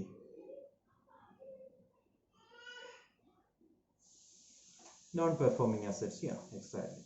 So ഇന്നത്തെ ബാങ്കുകളുടെ ഏറ്റവും വലിയ പ്രശ്നം ഇതാണ്. നോൺ പെർഫോമിങ് അസറ്റ്സ് ഒരുപാട് കെട്ടിക്കിടക്കുന്നു. അതായത് ലോൺ ഒരുപാട് ഇഷ്യൂ ചെയ്തിട്ടുണ്ട്, പക്ഷെ റീപേയ്മെന്റ് വരുന്നില്ല. ഇങ്ങനൊരു സിറ്റുവേഷനാണ് നോൺ പെർഫോമിങ് അസറ്റ്സ് എന്നുള്ളതുകൊണ്ട് ഉദ്ദേശിക്കുന്നത്. സോ നോൺ പെർഫോമിങ് അസറ്റ്സ് വരുവാണെങ്കിൽ അതിന്റെ അർത്ഥം ഇവരുടെ ഫണ്ട്സ് റോളിങ്ങിൽ പോകുന്നില്ല, ഇൻസ്റ്റഡ് ഏതൊക്കെയോ അക്കൗണ്ട്സിൽ പെട്ട് കിടക്കുകയാണ്. അതിനാണ് ലോക്ക്ഡ് അപ്പ് സിറ്റുവേഷൻ എന്ന് പറയുന്നത്. ഇങ്ങനെ ലോക്ക്ഡ് അപ്പ് ആയിട്ടുള്ള ഫണ്ട് റിട്ടേൺ വന്നില്ലെങ്കിൽ ബാങ്കിന്റെ ലിക്വിഡിറ്റി ചാലഞ്ച് ചെയ്യപ്പെടും. ദാറ്റ് മീൻസ് ഏതെങ്കിലും ഒരു സിറ്റുവേഷനിൽ ഒരു എക്സാമ്പിൾ ആയിട്ട് പറയുകയാണെങ്കിൽ ഒരു ബാങ്ക് ഒരു 45 കോടി അല്ലെങ്കിൽ 45,000 കോടി ലോണായിട്ട് കൊടുത്തിരിക്കുകയാണ്. ആ 45,000 കോടിയുമായി ബന്ധപ്പെട്ട് ഒരു റീപേയ്മെന്റ് ഇപ്പോൾ വരുന്നില്ല. ദാറ്റ് മീൻസ് ബാങ്കിന്റെ ഒരു ഹ്യൂജ് എമൗണ്ട് ലോണായിട്ട് പോയിട്ടുണ്ട്, പക്ഷേ ഈ എമൗണ്ടിൽ നിന്ന് ഒരു പോർഷൻ പോലും റീപേയ്മെന്റ് വരുന്നില്ല, റീഇംബേഴ്സ് ചെയ്യാനുള്ള വഴികളും ഇല്ലാത്തൊരു സിറ്റുവേഷൻ ആണെന്ന് വിചാരിക്കുക. ഇൻ ദാറ്റ് കേസ് ബാങ്കിൽ നിന്നും ഒരു വിഡ്രോവൽ വന്നാൽ, അതായത് ഏതെങ്കിലും ഒരു ഇൻഡിവിജ്വൽ അയാളുടെ അക്കൗണ്ടിൽ നിന്നും എമൗണ്ട് വിഡ്രോ ചെയ്യാൻ വന്നു കഴിഞ്ഞാൽ റീപേ ചെയ്യാനുള്ള എബിലിറ്റി ബാങ്കിന് ഇല്ലാതെയായി പോകും. അതിനെയാണ് ലിക്വിഡിറ്റി ഇല്ലാത്ത സിറ്റുവേഷൻ എന്ന് പറയുന്നത്. സോ ഇങ്ങനെ ഒരു ലിക്വിഡിറ്റി ഇല്ലാത്ത സിറ്റുവേഷൻ വന്നു കഴിഞ്ഞാൽ bank may have to collapse ആവുക എന്ന് പറയില്ലേ, ആ ഒരു സിറ്റുവേഷനിലേക്ക് പോകാനുള്ള ചാൻസസ് ഉണ്ട്. ഓക്കെ, സോ ലിക്വിഡിറ്റി മെയിൻറ്റെയിൻ ചെയ്യണം. ലിക്വിഡിറ്റി മെയിൻറ്റെയിൻ ചെയ്യാൻ വേണ്ടി ലിക്വിഡ് ആയിട്ടുള്ള ഫണ്ട്സ് അവൈലബിൾ ആണെന്ന് എൻഷുർ ചെയ്യണം. ഒരിടത്തും ലോക്ക്ഡ് അപ്പ് ആയി കിടക്കരുത്. ഫണ്ട്സ് കണ്ടിന്യൂസ് ആയിട്ട് അവൈലബിൾ ആയിരിക്കണം, എന്നാൽ മാത്രമേ ബാങ്കിന് ലിക്വിഡിറ്റി അഷ്യൂർ ചെയ്യാൻ സാധിക്കൂ. Next point is profitability. To remain viable, a bank must earn adequate profit on its investment. Bank എല്ലായിടത്തും ഇൻവെസ്റ്റ് ചെയ്യുകയാണ്, റൈറ്റ്? ഒരു ലോൺ എന്ന് പറഞ്ഞു കഴിഞ്ഞാൽ ബാങ്കിന്റെ കയ്യിൽ നിന്നും മണി റോൾ ചെയ്ത് പോയിട്ടുണ്ട്. സോ ഈ പറയുന്ന ഓരോ എമൗണ്ടിനും റിട്ടേൺ വന്നാൽ മാത്രമേ ബാങ്കിന് നേരായ രീതിയിൽ മുന്നോട്ട് പോകാൻ സാധിക്കും. സോ സഫീഷ്യന്റ് ലിക്വിഡിറ്റി വേണം. In addition to that profitability ഉണ്ടെങ്കിൽ ബാങ്കിന്റെ പെർഫോമൻസ് നല്ല രീതിയിൽ മുന്നോട്ട് പോകാൻ സാധിക്കും. So this call for adequate margin between deposit rates and lending rate. Deposit റേറ്റും ലെൻഡിങ് റേറ്റും തമ്മിലുള്ള ഡിഫറൻസ് ആണ് ആക്ച്വലി ബാങ്കിന്റെ പ്രോഫിറ്റ്, റൈറ്റ്? ഡെപ്പോസിറ്റ് റേറ്റ് എന്ന് പറഞ്ഞു കഴിഞ്ഞാൽ നമ്മൾ ബാങ്ക് ആണെന്ന് വിചാരിക്കുക, നമ്മൾ കൊടുക്കുന്ന റേറ്റ് ആണ് ഡെപ്പോസിറ്റ് റേറ്റ്. ലെൻഡിങ് റേറ്റ് എന്ന് പറഞ്ഞു കഴിഞ്ഞാൽ നമ്മൾ ലെൻഡ് ചെയ്യുമ്പോൾ നമ്മൾ മേടിക്കുന്ന റേറ്റ് ആണ് lending rate. So lending rate normally കൂടുതലും ഡെപ്പോസിറ്റ് റേറ്റ് നോർമലി കുറവുമായിരിക്കും. ഒരു എക്സാമ്പിൾ പറയുകയാണെങ്കിൽ ലെൻഡിങ് റേറ്റ് എന്ന് പറയുന്നത് 14% ആണെങ്കിൽ ഡെപ്പോസിറ്റ് റേറ്റ് എന്ന് പറയുന്നത് 10%, 8% ആയിരിക്കും. ഇൻ ദാറ്റ് കേസ് ആ ഡിഫറൻസ് വരുന്നതാണ് ബാങ്കിന്റെ പ്രോഫിറ്റ്. സോ ഇത്തരത്തിൽ ഒരു മാർജിൻ എപ്പോഴും മെയിൻറ്റെയിൻ ചെയ്തു പോകും, എന്നാൽ മാത്രമേ ബാങ്കിന് പ്രോഫിറ്റ് ഏൺ ചെയ്യാൻ സാധിക്കൂ. Next is risk diversification. To mitigate risk, bank should lend to a diversified customer base. അതായത് ഒരു ഇൻഡിവിജ്വലിന് തന്നെ, ഇപ്പോൾ കിങ്ഫിഷറിന്റെ കേസ് സംഭവിച്ച പോലെ വലിയൊരു ലോൺ അവർക്ക് കൊടുക്കുന്നതിന് പകരം പല പാർട്ടീസിനായിട്ട് ഡിവൈഡ് ചെയ്ത് വേണം ലോൺ പ്രൊവൈഡ് ചെയ്യാൻ. This is called diversification of risk. ഒരു ഇൻഡിവിജ്വൽ ഒരു ഹ്യൂജ് എമൗണ്ട് ലോൺ ആയിട്ട് കൊടുത്തു കഴിഞ്ഞാൽ സംഭവിക്കുന്ന ആ ഇൻഡിവിജ്വൽ ഇല്ലാതായി കഴിഞ്ഞാൽ ആ ഇൻഡിവിജ്വൽ പാപ്പരായെന്ന് വിചാരിക്കുക. ഇന്ന സിറ്റുവേഷൻ ബാങ്കിന് വരുന്ന ലോസ് വളരെ വലുതായിരിക്കും. ഇത് അവോയ്ഡ് ചെയ്യാൻ വേണ്ടി ചെറിയ പോർഷനായിട്ട് ഡിഫറെന്റ് ഇൻഡിവിജ്വൽസിനായിട്ട് വേണം ലോൺ പ്രൊവൈഡ് ചെയ്യാൻ. It will help to mitigate loss. അതുകൊണ്ട് ഡൈവേഴ്സിഫിക്കേഷൻ ഇൻട്രൊഡ്യൂസ് ചെയ്യുകയാണെങ്കിൽ റിസ്ക് കുറയ്ക്കാൻ സാധിക്കും. സോ ഇത്രയുമാണ് principles, basic principles of lending. ഒന്ന് സേഫ്റ്റി, രണ്ട് liquidity, then profitability and risk diversification. Any doubts?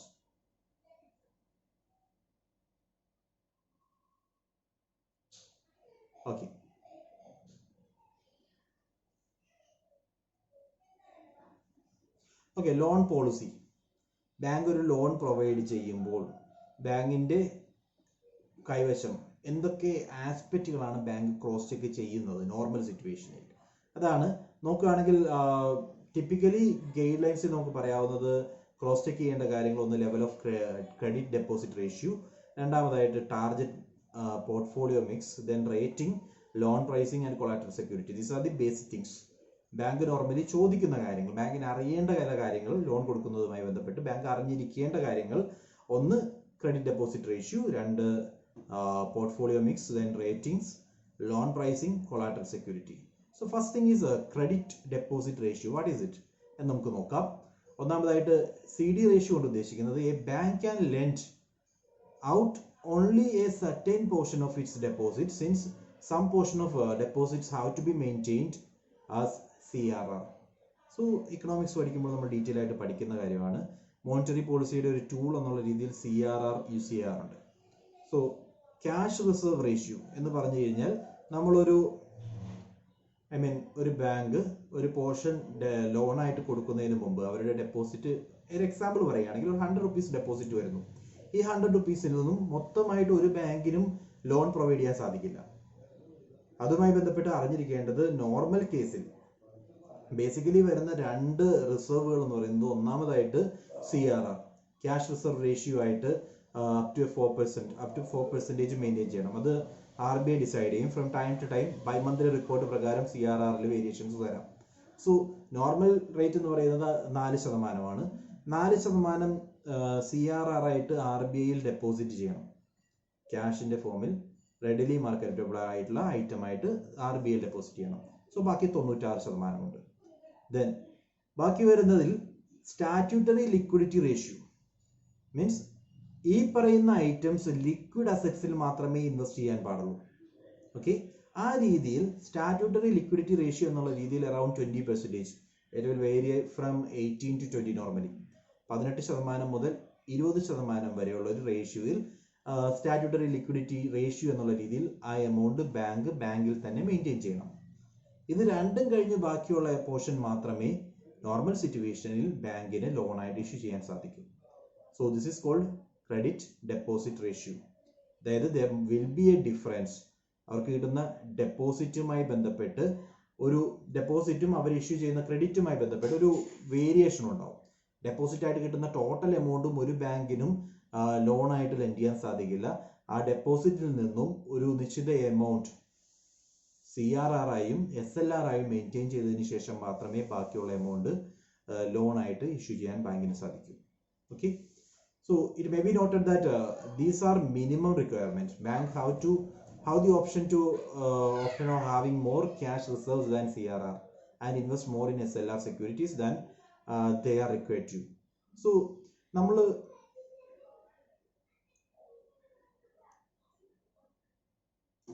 നമ്മൾ ഇക്കണോമിക്സ് പഠിക്കുമ്പോൾ കുറച്ചും കൂടി ഡീറ്റെയിൽ ആയിട്ട് ഇത് ഡിസ്കസ് ചെയ്യുന്ന ഏരിയ ആണ്. ഞാൻ അതുകൊണ്ടാണ് അധികം ടൈം അതിലേക്ക് സ്പെൻഡ് ചെയ്യാത്തത്. സോ CRR ആയാലും SLR ആയാലും ഈ രണ്ട് എമൗണ്ടും ബേസിക്കലി RBI മെയിൻറ്റെയിൻ ചെയ്യാൻ പറയുന്നതാണ്. CRRന്റെ കേസിൽ RBIയിൽ കൊണ്ടേ ഡെപ്പോസിറ്റ് ചെയ്യേണ്ടതും SLR എന്ന് പറയുന്നത് ലിക്വിഡ് ആയിട്ടുള്ള അസറ്റ്സിൽ ഇൻവെസ്റ്റ് ചെയ്യേണ്ട പോർഷനുമാണ്. ഇത് രണ്ടും എത്രയാണെന്ന് കൃത്യമായിട്ട് RBI ടൈം ടു ടൈം പറയും. പക്ഷേ ഈ രണ്ടും എന്ന് പറയുന്നത് മിനിമം ലിമിറ്റ് അല്ല.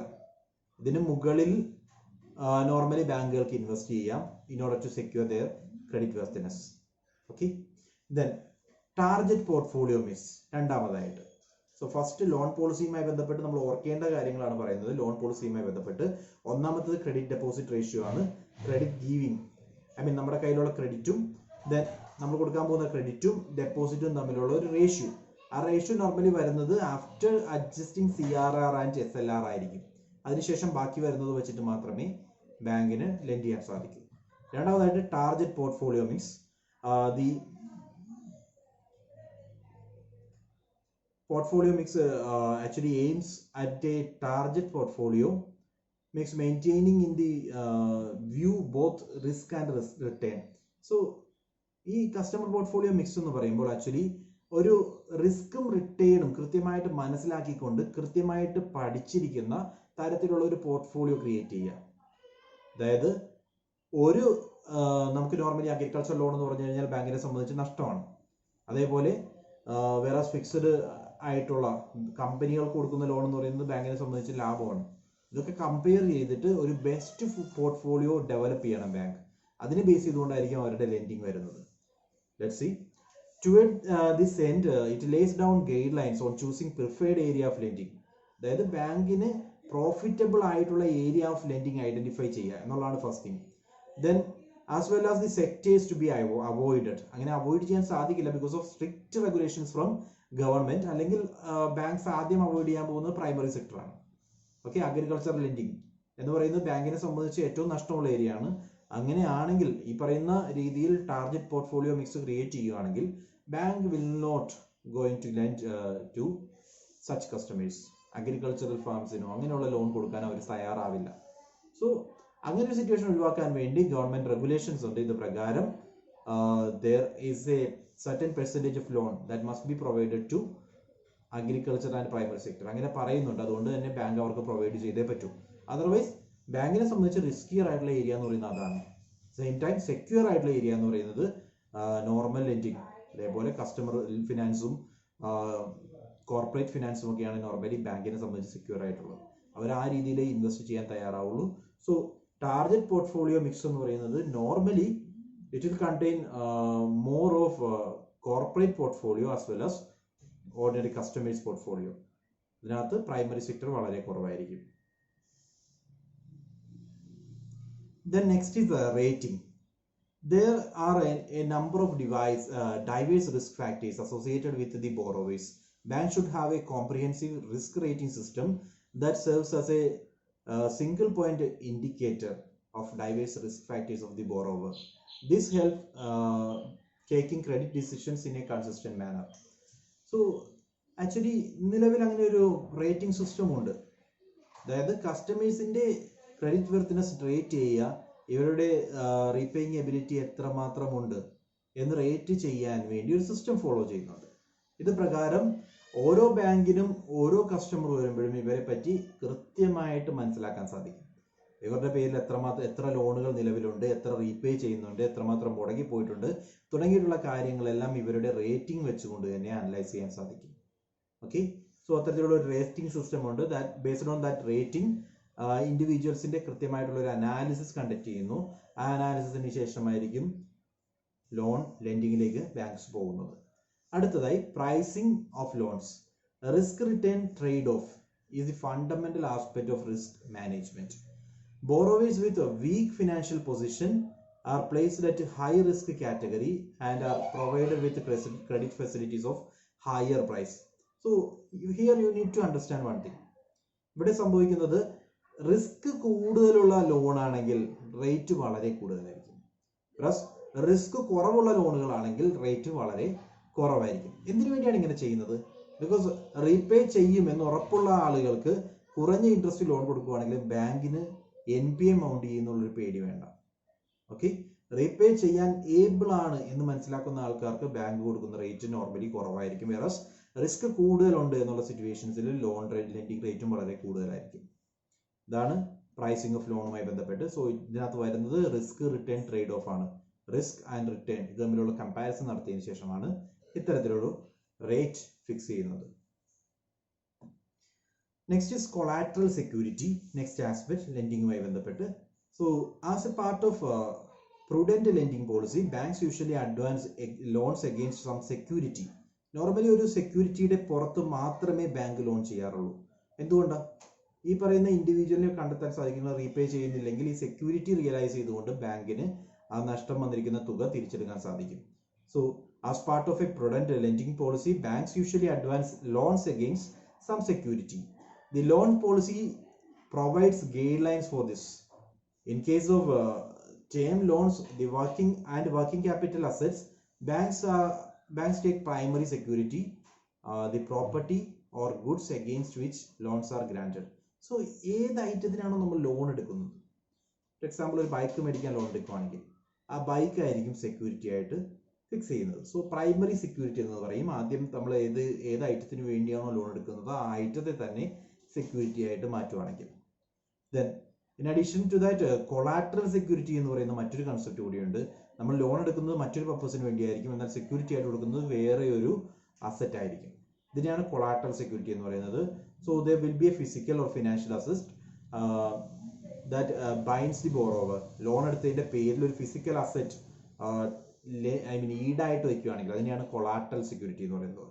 പ്രൈമറി സെക്യൂരിറ്റി കൊണ്ട് ഉദ്ദേശിക്കുന്നത് എന്താണോ ലോൺ എടുക്കുന്നത് ആ ഐറ്റം തന്നെയാണ് സെക്യൂരിറ്റി. അങ്ങനെയാണെങ്കിൽ അത് പ്രൈമറി സെക്യൂരിറ്റിയാണ്. കൊളാട്രൽ എന്ന് പറഞ്ഞു കഴിഞ്ഞാൽ ലോൺ എടുക്കുന്നത് വേറൊരു കാര്യത്തിന് വേണ്ടിയും അതിന് സെക്യൂരിറ്റി ആയിട്ട് വയ്ക്കുന്നത് മറ്റൊരു അസറ്റുമാണെങ്കിൽ അതിനെയാണ് കൊളാട്രൽ സെക്യൂരിറ്റി എന്ന് പറയുന്നത്. Then capital adequacy. Next important point two B noted. Capital adequacy കൊണ്ട് ഉദ്ദേശിക്കുന്നത് the amount of capital they have been backed up by depends on the risk of individual assets that the bank acquires. So bank ഏത് തരത്തിലുള്ള asset ആണ് acquire ചെയ്യുന്നത് അതനുസരിച്ചാണ് എത്രമാത്രം amount ആണ് അസറ്റിൽ bank invest ചെയ്തിട്ടുണ്ട് എന്ന് നമുക്ക് മനസ്സിലാക്കാൻ സാധിക്കും. So the riskier the asset, അതായത് നമ്മൾ കൊടുത്തിരിക്കുന്ന ലോൺ എന്ന് പറയുന്നത് റിസ്കി ആകുവാണെങ്കിൽ അതിനനുസരിച്ച് നമ്മളുടെ ക്യാപിറ്റൽ അത്രയും ബ്ലോക്ക്ഡ് ആവുകയാണ് ചെയ്യുന്നത്. I already told U NPA create ചെയ്യാനുള്ള കാരണം എന്താണെന്ന് നമ്മൾ പറഞ്ഞതാണ്. അതായത് നമ്മൾ കൂടുതലായിട്ട് കൊടുക്കുന്ന ലോൺ റിട്ടേൺ വരുന്നില്ലെങ്കിൽ ആ റിട്ടേൺ ആക്ച്വലി ബ്ലോക്ക്ഡ് ആയി കിടക്കുകയാണ്. അങ്ങനെ ബ്ലോക്ക്ഡ് ആവുകയാണെങ്കിൽ നമ്മൾക്ക് സംഭവിക്കുന്നത് NPA എന്ന് പറയുന്ന NPA ക്രിയേറ്റ് ചെയ്യപ്പെടും. സോ ഇവിടെയും ഓർക്കേണ്ടത് the amount of capital that they have backed up by depends on the risk of individual assets that the bank acquires. Bank മേടിച്ചിരിക്കുന്ന അസറ്റ് എന്ന് ഉദ്ദേശിക്കുന്നത് ഡെപ്പോസിറ്റും അതേപോലെ ലെൻഡ് ചെയ്തിരിക്കുന്ന മണിയുമാണ്. The riskier the asset the larger would be the capital it required to back up by. So എത്രമാത്രം riskier ആണോ നമ്മളുടെ ഇൻവെസ്റ്റ്മെന്റ്, അതായത് നമ്മളുടെ ലോൺ, അത്രയും ക്യാപിറ്റൽ നമ്മൾ ബാക്കപ്പ് ചെയ്യേണ്ടി വരും. അതായത് അത്രയും മാത്രം റിസർവ് നമ്മൾ മെയിൻറ്റെയിൻ ചെയ്താൽ മാത്രമേ മുന്നോട്ട് പോകാൻ സാധിക്കൂ. Then a key norm of capital adequacy ratio is known as a capital risk weighted asset ratio, is a simple measure of soundness of bank. Bank എത്രമാത്രം സൗണ്ട് ആണ്, അതായത് ബാങ്ക് എത്രമാത്രം നല്ല രീതിയിലാണ് മുന്നോട്ട് പോകുന്നതെന്ന് മനസ്സിലാക്കാൻ വേണ്ടിയുള്ള ഒരു ടൂളാണ് actually capital risk weighted asset ratio. Capital risk weighted asset ratio കൊണ്ട് ഉദ്ദേശിക്കുന്നത് നമ്മൾ ഇൻവെസ്റ്റ് ചെയ്തിരിക്കുന്ന ഐറ്റം, നമ്മുടെ കയ്യിൽ വന്നിരിക്കുന്ന ഡെപ്പോസിറ്റും ദെൻ നമ്മൾ ലെൻഡ് ചെയ്തിരിക്കുന്ന ലോണും, ഡെപ്പോസിറ്റ് റീപേ ചെയ്യാനുള്ള എബിലിറ്റി നമ്മുടെ ലോണിനുണ്ടോ എന്ന് ക്രോസ് ചെക്ക് ചെയ്യുന്നതാണ് actually capital risk weighted asset ratio കൊണ്ട് ഉദ്ദേശിക്കുന്നത്. So let me discuss it once again. The ratio of capital with the bank as a percentage of its weighted average assets. So risk weighted അസറ്റ്സും നമ്മളുടെ കയ്യിലുള്ള അസറ്റും തമ്മിലുള്ള ratio ആണ് ഇവിടെ വരുന്നത്. Means ലോണും ഡെപ്പോസിറ്റും തമ്മിൽ എത്രമാത്രം റിസ്ക് നമുക്ക് വരുന്നുണ്ട്. റിസ്ക് കുറവാണെങ്കിൽ സൗണ്ട്നെസ് കാണിക്കും, റിസ്ക് കൂടുതലാണെങ്കിൽ നമ്മളുടെ കമ്പനിയുടെ സൗണ്ട്നെസ് കുറയും. അതാണ് ബേസിക് കൺസെപ്റ്റ് വരുന്നത്. Given the level of capital available with the individual bank, the ratio determine maximum extent to which bank can lend. നമ്മളുടെ കയ്യിൽ എത്രമാത്രം റേഷ്യോ അവൈലബിൾ ആണോ അത് വെച്ചുകൊണ്ട് എത്ര വരെ ലോൺ നമുക്ക് ഇഷ്യൂ ചെയ്യാൻ സാധിക്കും എന്ന് മനസ്സിലാക്കാൻ സാധിക്കും. അതായത് നമ്മളുടെ കയ്യിൽ ആഡിക്വേറ്റ് ആയിട്ടുള്ള ക്യാപിറ്റൽ അസറ്റ് ഉണ്ടോ എന്ന് തെളിയിക്കാൻ വേണ്ടി ഉപയോഗിക്കുന്ന റേഷ്യോ ആണ് capital risk weighted asset ratio. So ഇത് പ്രകാരം നമ്മൾ ചെയ്യുന്നത് നമ്മളുടെ കയ്യിലുള്ള ഡെപ്പോസിറ്റ്സും നമ്മൾ ഇതുവരെ ഇഷ്യൂ ചെയ്ത ലോൺസുമായിട്ട് കമ്പാരിസൺ നടത്തുന്നു. ഇതിനകത്ത് റിസ്ക് അസറ്റ്സ് ഉണ്ടെങ്കിൽ, റിസ്ക് അസറ്റ്സ് എന്ന് ഉദ്ദേശിക്കുന്നത് NPA ആകാൻ സാധ്യതയുള്ള അസറ്റ് ഉണ്ടെങ്കിൽ നമ്മുടെ റേഷ്യോ കുറയും. അതുകൊണ്ട് തന്നെ നമുക്ക് കൂടുതൽ ലോൺ ഇഷ്യൂ ചെയ്യാൻ സാധിക്കില്ല. NPA ആകാനുള്ള സാധ്യതയുള്ള അസറ്റ് കുറവാണെങ്കിൽ നമുക്ക് വീണ്ടും ലോൺ ഇഷ്യൂ ചെയ്യാൻ സാധിക്കും. അതിനുവേണ്ടിയാണ് ക്യാപിറ്റൽ അഡിക്വസി റേഷ്യോ ഉപയോഗിക്കുന്നത്. Next term, credit exposure limits. As A prudential measure aimed for better risk management and avoidance of concentration of credit risk, the Reserve Bank has fixed limits for bank exposure to capital market as well as individual and group borrowers with reference to banks capital. So actually ഉദ്ദേശിക്കുന്നത് എത്രമാത്രം credit exposure വരുന്നുണ്ട്. Credit exposure എന്ന് പറയുന്നത് credit risk കുറയ്ക്കുക എന്നുള്ളൊരു എയിമോട് കൂടി, അതായത് ബാങ്കിന്റെ ക്രെഡിറ്റ് റിസ്ക് കുറയ്ക്കുക എന്നുള്ള എയിമോട് കൂടി റിസർവ് ബാങ്ക് ഒരു ഫിക്സ്ഡ് ലിമിറ്റ് ഫിക്സ് ചെയ്തിട്ടുണ്ട്. ആ ലിമിറ്റ് കൊണ്ട് ഉദ്ദേശിക്കുന്നത് ക്യാപിറ്റൽ മാർക്കറ്റിലും അതേപോലെ ഇൻഡിവിജ്വൽസിന് ലെൻഡ് ചെയ്യുന്നതും ഗ്രൂപ്പ് ബോറോവേഴ്സിന് ലെൻഡ് ചെയ്യുന്നതിലും ഒരു ലിമിറ്റ് RBI ആയിട്ട് തന്നെ ഫിക്സ് ചെയ്യുന്നുണ്ട്. സോ ഈ ലിമിറ്റ് കൊണ്ട് ഉദ്ദേശിക്കുന്നത് ഇതിന് മുകളിലായിട്ട് ബാങ്കുകൾക്ക് ലെൻഡ് ചെയ്യാൻ സാധിക്കില്ല. ആ ലിമിറ്റ് എന്ന് പറയുന്നത് മാക്സിമം ആണ്. One second.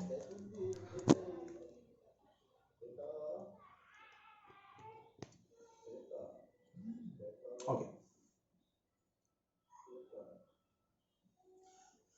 So, it limits on interbank exposure have also been placed.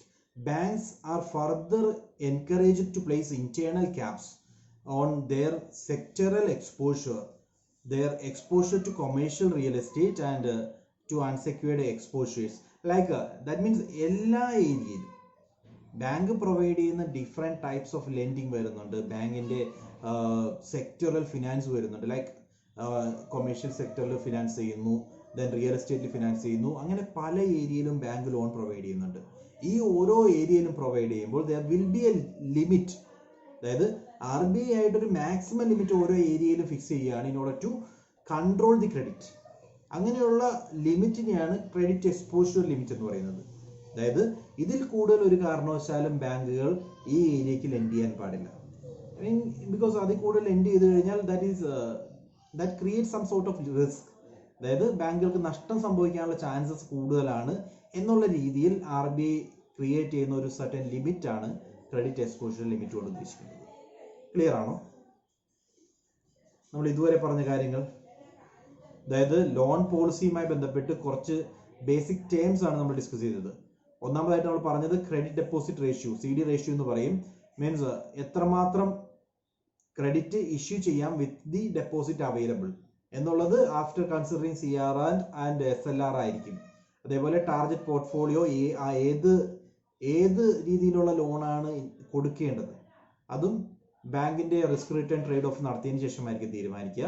Then rating, individual rating എടുത്തതിന് ശേഷം അവരുടെ കൃത്യമായിട്ടുള്ള അനാലിസിസ് നടത്തിയതിനു ശേഷം മാത്രമേ ബാങ്ക് ലോൺ പ്രൊവൈഡ് ചെയ്യുള്ളൂ. ദെൻ പ്രൈസിംഗ് ഓഫ് ലോൺസ്, ലോണിന് റിസ്ക് കൂടുതലാണെങ്കിൽ ഇൻട്രസ്റ്റ് കൂടുതലായിരിക്കും, റിസ്ക് കുറവാണെങ്കിൽ ഇൻട്രസ്റ്റ് കുറവായിരിക്കും normally. Then collateral security, normal കേസിൽ ഒരു പ്രൈമറി സെക്യൂരിറ്റി വരാറുണ്ട്. ഇനി പ്രൈമറി സെക്യൂരിറ്റി വരാത്ത സിറ്റുവേഷൻ ആണെങ്കിൽ bank will ask for collateral security, additional security ആയിട്ട് ചോദിക്കാറുണ്ട്. ആൻഡ് ദെൻ നമ്മൾ പറഞ്ഞത് capital adequacy norms, capital adequacy റേഷ്യോനെ പറ്റിയാണ്. സോ എത്രമാത്രം ക്യാപിറ്റൽ റിസ്കിലാണ് എന്ന് മനസ്സിലാക്കാൻ വേണ്ടിയാണ് ക്യാപിറ്റൽ ആഡിക്വസി റേഷ്യോ ആക്ച്വലി നമ്മൾ ഫോളോ ചെയ്യുന്നത്. ദെൻ പിന്നീട് പറഞ്ഞത് ക്രെഡിറ്റ് എക്സ്പോഷർ ലിമിറ്റ്, അത് ഓരോ ടൈപ്പ് ഓഫ് ലെൻഡിങ്ങിനെ പറ്റിയും ഓരോ ഏരിയയിൽ ലെൻഡ് ചെയ്യുന്നതിനെ പറ്റിയും കൃത്യമായിട്ട് RBI ലിമിറ്റ്സ് ഇൻട്രൊഡ്യൂസ് ചെയ്യുന്നു. ഇതാണ് ആക്ച്വലി ക്രെഡിറ്റ് എക്സ്പോഷർ ലിമിറ്റ് കൊണ്ട് ഉദ്ദേശിക്കുന്നത്. Then lending rate, banks are free to determine their own lending rate on all kind of advances except on few such as export finance.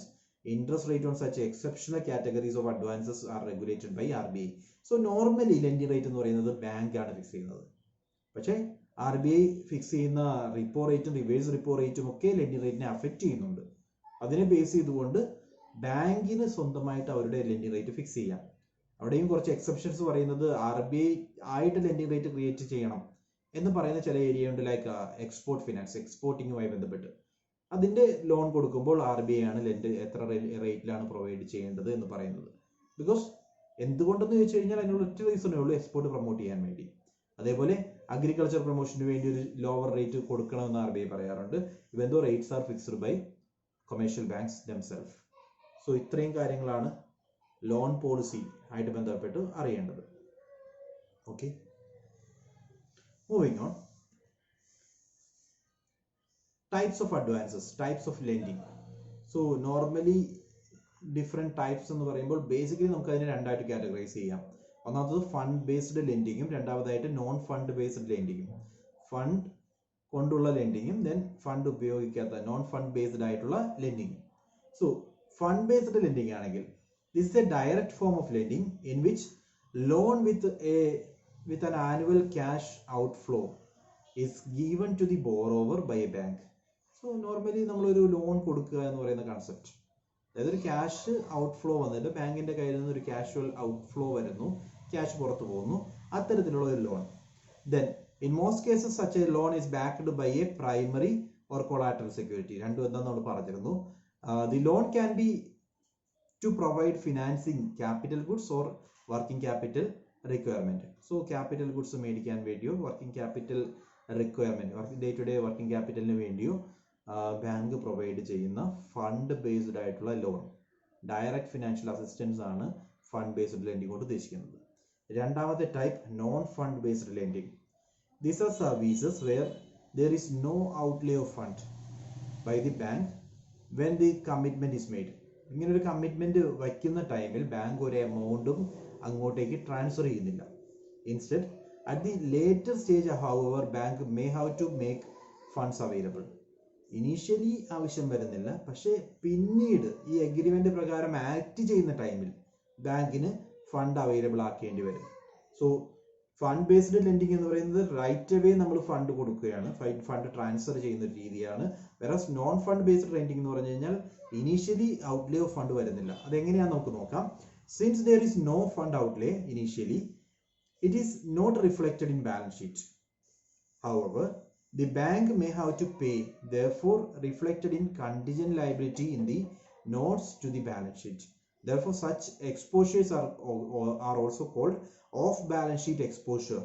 When the commitment is made, the bank charges a fee to the customer, therefore it is also called fee based business. ഒരു agreement ആയിരിക്കും. ഇങ്ങനെ ഒരു ഫ്യൂച്ചറിൽ ഒരു ടൈമിൽ ആവശ്യം വന്നു കഴിഞ്ഞാൽ ബാങ്ക് ലെൻഡ് ചെയ്ത് കൊള്ളാം എന്നുള്ള തരത്തിലുള്ള ഒരു എഗ്രിമെന്റ് ആണ് നോർമലി നോൺ ഫണ്ട് ബേസ്ഡ് ലെൻഡിങ്ങിനകത്ത് വരുന്നത്. ഇത്തരത്തിലുള്ള എഗ്രിമെന്റ് എഴുതുന്ന ടൈമിൽ bank will not have to pay anything. അതായത് ഒരു കണ്ടിജൻസി ബേസ് ചെയ്തുകൊണ്ട് ഇങ്ങനെ ഒരു കണ്ടിജൻസി ഫേസ് ചെയ്ത് കഴിഞ്ഞാൽ വന്നു കഴിഞ്ഞാൽ bank will have to pay. അത്തരത്തിലുള്ള ലെൻഡിങ് ആണ് നോൺ ഫണ്ട് ബേസ്ഡ് ലെൻഡിങ്ങിൽ വരുന്നത്. ഡയറക്റ്റ് ലെൻഡിങ് വരുന്നില്ല, പിന്നീട് ലെൻഡ് ചെയ്യാം എന്നുള്ളൊരു സപ്പോർട്ട് ബാങ്ക് കൊടുക്കുന്നു. സോ ഫ്യൂച്ചറിൽ ഇവർക്ക് ആവശ്യം വരുവാണെങ്കിൽ bank will have to lend, otherwise lending നടക്കുന്നില്ല, നടക്കാതെ തന്നെ പോകും. അതുകൊണ്ട് തന്നെ ബാങ്കിന്റെ ബാലൻസ് ഷീറ്റിൽ ഇങ്ങനൊരു ഐറ്റം ഡയറക്ട്ലി വരില്ല. പകരം കണ്ടിയൻ ലയബിലിറ്റി ആയിട്ട് നോട്ട്സ് ടു ബാലൻസ് ഷീറ്റിനകത്ത്, ബാലൻസ് ഷീറ്റിന്റെ താഴെ നോട്ട്സിനകത്ത് കണ്ടിയൻ ലയബിലിറ്റി എന്നുള്ള രീതിയിൽ ഈ എമൗണ്ട് കാണിക്കും. ഓക്കെ, സോ ഇത്തരത്തിലുള്ള എഗ്രിമെന്റ് എടുക്കുമ്പോൾ there is one more point to note. ഇത്തരത്തിലുള്ള എഗ്രിമെന്റ് റൈറ്റ് ചെയ്യുമ്പോൾ തന്നെ ബാങ്ക് ഒരു ചാർജ് ഈടാക്കും. ഈ ബാങ്ക് ഈടാക്കുന്ന ചാർജ് ഡയറക്ട്ലി ബാങ്ക് ചാർജസ് എന്നുള്ള രീതിയിൽ നമ്മൾ കാണിക്കണം. അങ്ങനെ നോക്കുമ്പോൾ അതൊരു ഫീ ബേസ്ഡ് സർവീസ് ആണ്. ഫീ ബേസ്ഡ് സർവീസ് ആണ്. ഫീ ബാങ്ക് ചാർജ് ചെയ്തുകൊണ്ട് ഇത്തരത്തിലൊരു ഫെസിലിറ്റി പ്രൊവൈഡ് ചെയ്യുന്നു. ഇനീഷ്യൽ ഫണ്ട് ട്രാൻസ്ഫർ മാത്രമാണ് അവിടെ നടക്കാത്തത് എന്ന് മാത്രം ഓർക്കുക. ഓക്കെ, സോ ബ്രോഡായിട്ട് അഡ്വാൻസസിനെ നമുക്ക് കാറ്റഗറൈസ് ചെയ്യാവുന്നത് ഫണ്ട് ബേസ്ഡ് ലെൻഡിങ്ങും നോൺ ഫണ്ട് ബേസ്ഡ് ലെൻഡിങ്ങും ആണ്. Okay, then fund based lending services. Fund based lending സർവീസസിൽ ഒന്നാമതായിട്ട് working capital finance. So working capital finance is utilised for business purposes resulted in creating of current asset. So inventories അല്ലെങ്കിൽ receivables pay off ചെയ്യാനും അല്ലെങ്കിൽ inventories മേടിക്കാനും ഒക്കെ ആയിട്ട് വരുന്ന എക്സ്പെൻസുകൾ അത് മീറ്റ് ചെയ്യാൻ വേണ്ടി ബാങ്കുകൾ കൊടുക്കുന്ന ഫിനാൻഷ്യൽ അസിസ്റ്റൻസ് ആണ് working capital finance. So current അസറ്റിലായിരിക്കും ഈ ചാർജ് വരുന്നത്. കറണ്ട് അസറ്റ് മേടിക്കാൻ വേണ്ടിയായിരിക്കും നോർമലി ഇത്തരത്തിലുള്ള ഫിനാൻസ് വരുന്നത്. So banks carry out a detailed analysis of borrowers working capital requirements. Credit limits are established in accordance with the process approved by board of directors. So basically ഇത്തരത്തിലൊരു loan കൊടുക്കുന്നതിന് മുമ്പ് ഈ പറയുന്ന പാർട്ടിയുടെ working capital requirement എന്താണെന്ന് clear ആയിട്ട് bank ആദ്യം പഠിക്കും. അതിനുശേഷം ഇവർക്ക് കൊടുക്കാവുന്ന ലോണിന്റെ ഒരു credit limit board of directors decide ചെയ്യും. അത് ബേസ് ചെയ്തുകൊണ്ട് കൊടുക്കാവുന്ന ലോണിന്റെ ഒരു credit limit board of directors decide ചെയ്യുന്നു. അത് ബേസ് ചെയ്തുകൊണ്ടാണ് ലെൻഡിങ് നടക്കുന്നത്. The limits on working capital facilities are primarily secured by inventories and receivables. So working capital finance consists mainly of cash credit facilities, short-term loan and bills discounting. ഇത്തരത്തിലുള്ള activities ആണ്. അതായത് cash credit, short time financial assistance provide ചെയ്യുക, short time loan provide ചെയ്യുക, then bill discounting. ഇതെല്ലാം working capital finance എന്ന് പറയുന്ന കാറ്റഗറിയിൽ നമുക്ക് പെടുത്താം. സോ വർക്കിംഗ് ക്യാപിറ്റൽ ഫിനാൻസ് കൊണ്ട് ഉദ്ദേശിക്കുന്നത് കറണ്ട് അഫയേഴ്സ് ക്രിയേറ്റ് ചെയ്യാൻ വേണ്ടി ബാങ്ക് കൊടുക്കുന്ന ഫിനാൻഷ്യൽ അസിസ്റ്റൻസ് ആണ് working capital finance. Then second type project finance. Project finance business consists mainly of extending medium term and long term rupee and foreign currency loans to manufacturing and infrastructure sectors. So working capital എന്ന് പറയുന്നത് short term ആണ്. Project finance എന്ന് പറയുന്നത് long term അല്ലെങ്കിൽ medium term ആണ്. Okay, so medium term അല്ലെങ്കിൽ long term financial assistance to normally കൊടുക്കുന്നത് working manufacturing ഫേംസിന് അല്ലെങ്കിൽ ഇൻഫ്രാസ്ട്രക്ചറൽ സെക്ടേഴ്സിന് അവരുടെ ഒരു പ്രോജക്റ്റ് ഇംപ്ലിമെന്റ് ചെയ്യാൻ വേണ്ടി കൊടുക്കുന്ന ഫിനാൻഷ്യൽ അസിസ്റ്റൻസ് ആണ്. സോ പ്രോജക്ട് പീരീഡിലേക്കായിരിക്കും ഈ ലോൺ പ്രൊവൈഡ് ചെയ്യുന്നത് normally. So banks also provide financing by way of investment in marketable instruments such as fixed rate and floating rate debentures. So bank ഇവിടെ finance support കൊടുക്കുന്നത് directly ഒരു loan ആയിട്ട് വേണമെന്ന് നിർബന്ധമില്ല. അത് ആ ഒരു വേയിലും ഫിനാൻഷ്യൽ അസിസ്റ്റൻസ് കൊടുക്കാറുണ്ട്. അത് കൂടാതെ ഈ പറയുന്ന കമ്പനിയുടെ റെഡിലി മാർക്കറ്റബിൾ ആയിട്ടുള്ള അല്ലെങ്കിൽ ഫിക്സ്ഡ് റേറ്റ് ആയിട്ടുള്ള അല്ലെങ്കിൽ ഫ്ലോട്ടിംഗ് റേറ്റ് ആയിട്ടുള്ള ഡിബഞ്ചേഴ്സ് പ്രൊക്യൂർ ചെയ്തിട്ടും ഡിബഞ്ചേഴ്സ് ബോണ്ടും ഒക്കെ മേടിക്കുന്നു. ബാങ്ക് മേടിച്ചതിന് ശേഷം, ബാങ്ക് മേടിക്കുക എന്ന് പറഞ്ഞു കഴിഞ്ഞാൽ ഇവിടെ ഒരു ഫിനാൻഷ്യൽ അസിസ്റ്റൻസ് നടക്കുന്നത്. ബാങ്ക് ഇത് മേടിക്കുമ്പോൾ bank will have to pay something. അതിനുശേഷം ബാങ്ക് ഇത് റീഇംബേഴ്സ് ചെയ്യും. ഓക്കെ, ടൈം പീരീഡ് കഴിയുമ്പോൾ ഒരു മെച്യൂരിറ്റി ഉണ്ടാവും. ഡിബഞ്ചർ ആയതുകൊണ്ട് ആ മെച്യൂരിറ്റി പീരീഡ് കഴിയുമ്പോൾ ബാങ്കിന് ആ എമൗണ്ട് തിരിച്ചു കിട്ടും. ഇത്തരത്തിലുള്ള അസിസ്റ്റൻസും പ്രോജക്ട് ഫിനാൻസിന് എക്സാമ്പിൾ ആണ്. Then lending banks usually insist on having first stage on the fixed assets of the borrower, having a first charge. Normally സംഭവിക്കുന്നത് ഈ പറയുന്ന ഡിബഞ്ചർ, ഇത്തരത്തിലൊരു ഡിബഞ്ചർ മേടിച്ചു കഴിഞ്ഞാൽ ആ ഡിബഞ്ചർ സെക്യൂർഡ് ഡിബഞ്ചേഴ്സ് ആയിട്ടായിരിക്കും പർച്ചേസ് ചെയ്യുന്നത്. Secured debentures in the sense they will have first charge on the asset. എന്താണ് അവർ മാനുഫാക്ചർ ചെയ്യാൻ വേണ്ടിയാണ് ലോൺ എടുത്തത്, അല്ലെങ്കിൽ എന്തെങ്കിലും ഒരു ഇൻഫ്രാസ്ട്രക്ചർ പ്രൊജക്റ്റിന് വേണ്ടിയാണ് ലോൺ എടുത്തതെങ്കിൽ ആ അസറ്റിന്മേൽ ഫസ്റ്റ് ചാർജ് ഉള്ള രീതിയിൽ, അതായത് ഇൻ കേസ് റീപേയ്മെന്റ് വന്നില്ലെങ്കിൽ ആ അസറ്റ് ഇവർക്ക് കൈമാറുന്ന രീതിയിൽ ഇവർക്ക് ആ അസറ്റ് കൊണ്ടുപോകാം എന്നുള്ള രീതിയിലായിരിക്കും ലോൺ പ്രൊവൈഡ് ചെയ്യുന്നത്. സോ ഇത്രയും കാര്യങ്ങളാണ്. ഇതാണ് രണ്ട് type. One is working capital finance, രണ്ടാമതായിട്ട് പ്രൊജക്ട് ഫിനാൻസ് നമ്മൾ പറഞ്ഞു, fund based. Then loans to small and medium enterprises. A substantial quantum of loans is granted by banks to small and medium enterprises, while granting credit facilities to smaller units. Bank often use a cluster-based approach, which encourages financing of small enterprises that have homogeneous profile, such as leather manufacturing units, chemical units, or even export-oriented units. So, small business enterprises in financial support. അതാണ് മൂന്നാമത്തെ category. നമ്മളിപ്പോൾ പറഞ്ഞ രണ്ടെണ്ണമാണ്, working ക്യാപിറ്റലും പറഞ്ഞു, പ്രോജക്റ്റും പറഞ്ഞു.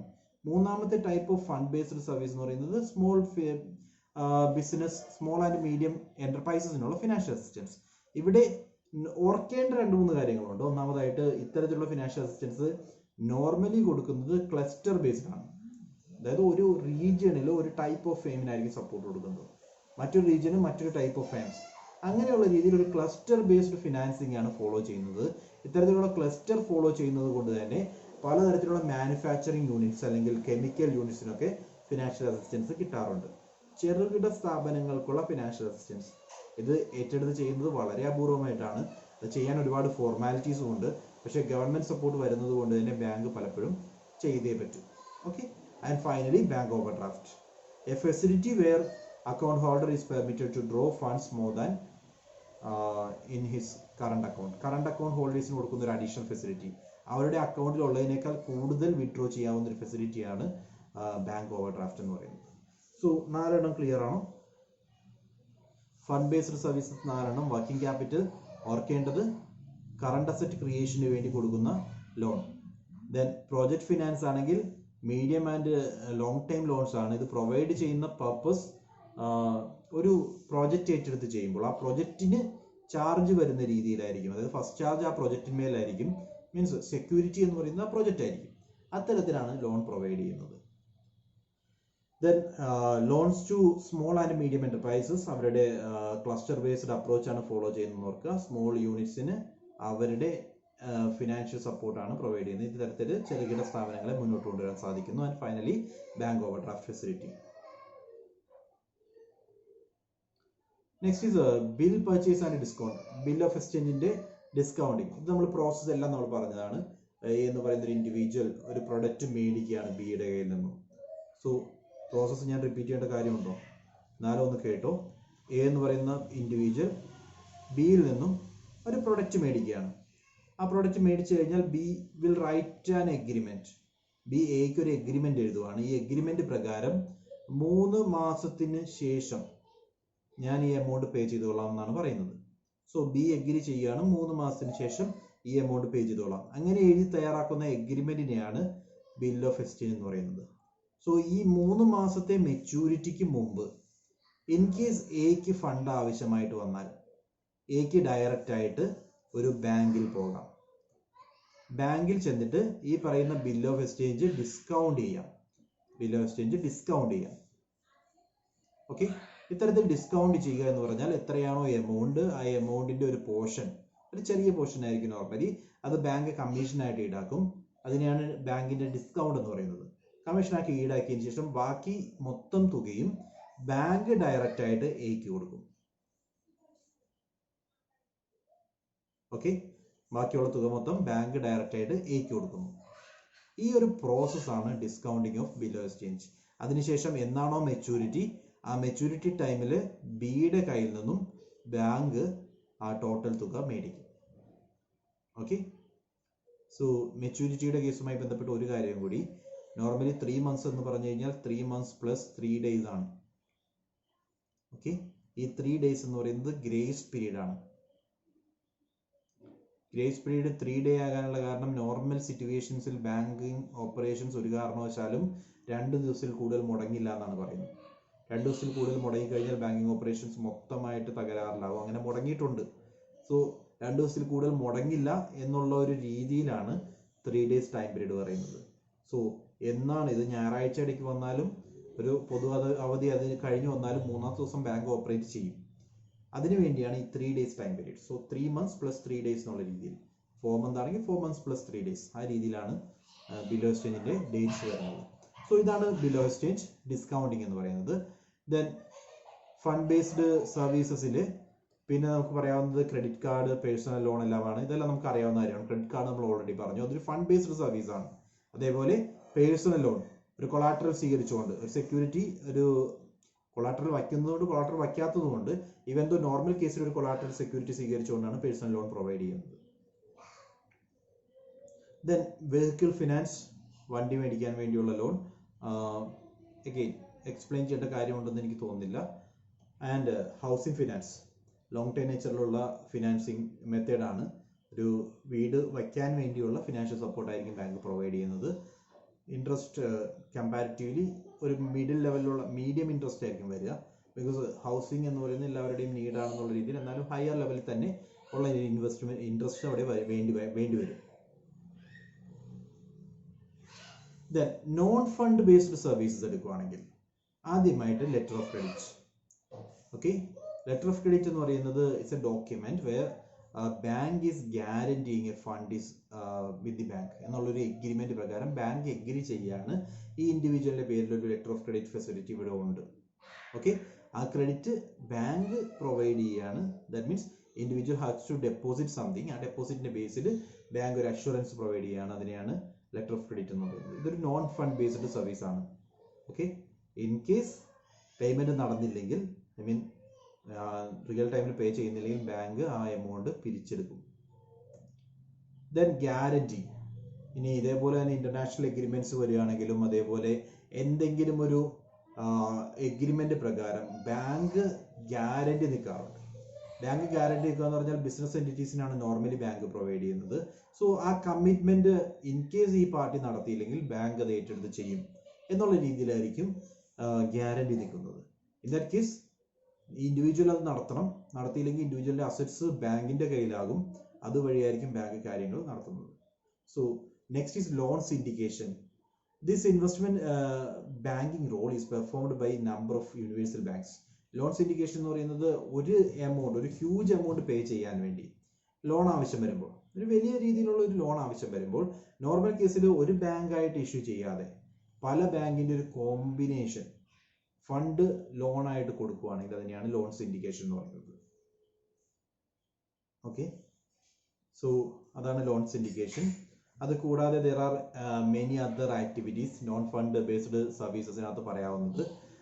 Like sale of fixed financial products by mutual fund and insurance is another major service offered by universal bank. So financial product വിൽക്കുക, like mutual fund, അതേപോലെ മ്യൂച്വൽ ഫണ്ട് സർവീസസ് പ്രൊവൈഡ് ചെയ്യുക എന്ന് പറയുന്നത് മറ്റൊരു നോൺ ഫിനാൻസ് സർവീസ് ആണ്. അതേപോലെ financial planning, wealth management, ഇതെല്ലാം non finance services ആണ്. ദെൻ ട്രസ്റ്റി ആൻഡ് എക്സിക്യൂട്ടർ എന്നുള്ള രീതിയിൽ ആക്ട് ചെയ്യുന്നത്, ലോക്കർ ഫെസിലിറ്റി പ്രൊവൈഡ് ചെയ്യുന്നതൊക്കെ നോൺ ഫിനാൻഷ്യൽ സർവീസസിന് എക്സാമ്പിൾ ആണ്. ഫണ്ട് അവിടെ മൂവ് ചെയ്യുന്നില്ല, പകരം എന്തെങ്കിലും ഒരു ഫെയിലിയർ വന്നാൽ മാത്രമേ ഫണ്ട് അതിനകത്തേക്ക് വരുന്നുള്ളൂ. ഒരു ഫീ അവിടെ ചാർജ് ചെയ്യുന്നുണ്ട്, ഫണ്ട് മൂവ്മെന്റ് നടക്കുന്നില്ല. അത്തരത്തിലുള്ള സർവീസ് ആണ് non fund based services. Non fund based services. Okay, any doubts? Fund based സർവീസസും നോൺ ഫണ്ട് ബേസ്ഡ് സർവീസസും ആണ് പറഞ്ഞത്. എന്തെങ്കിലും ഡൗട്ട്സ് ഉണ്ടോ? ഓക്കെ,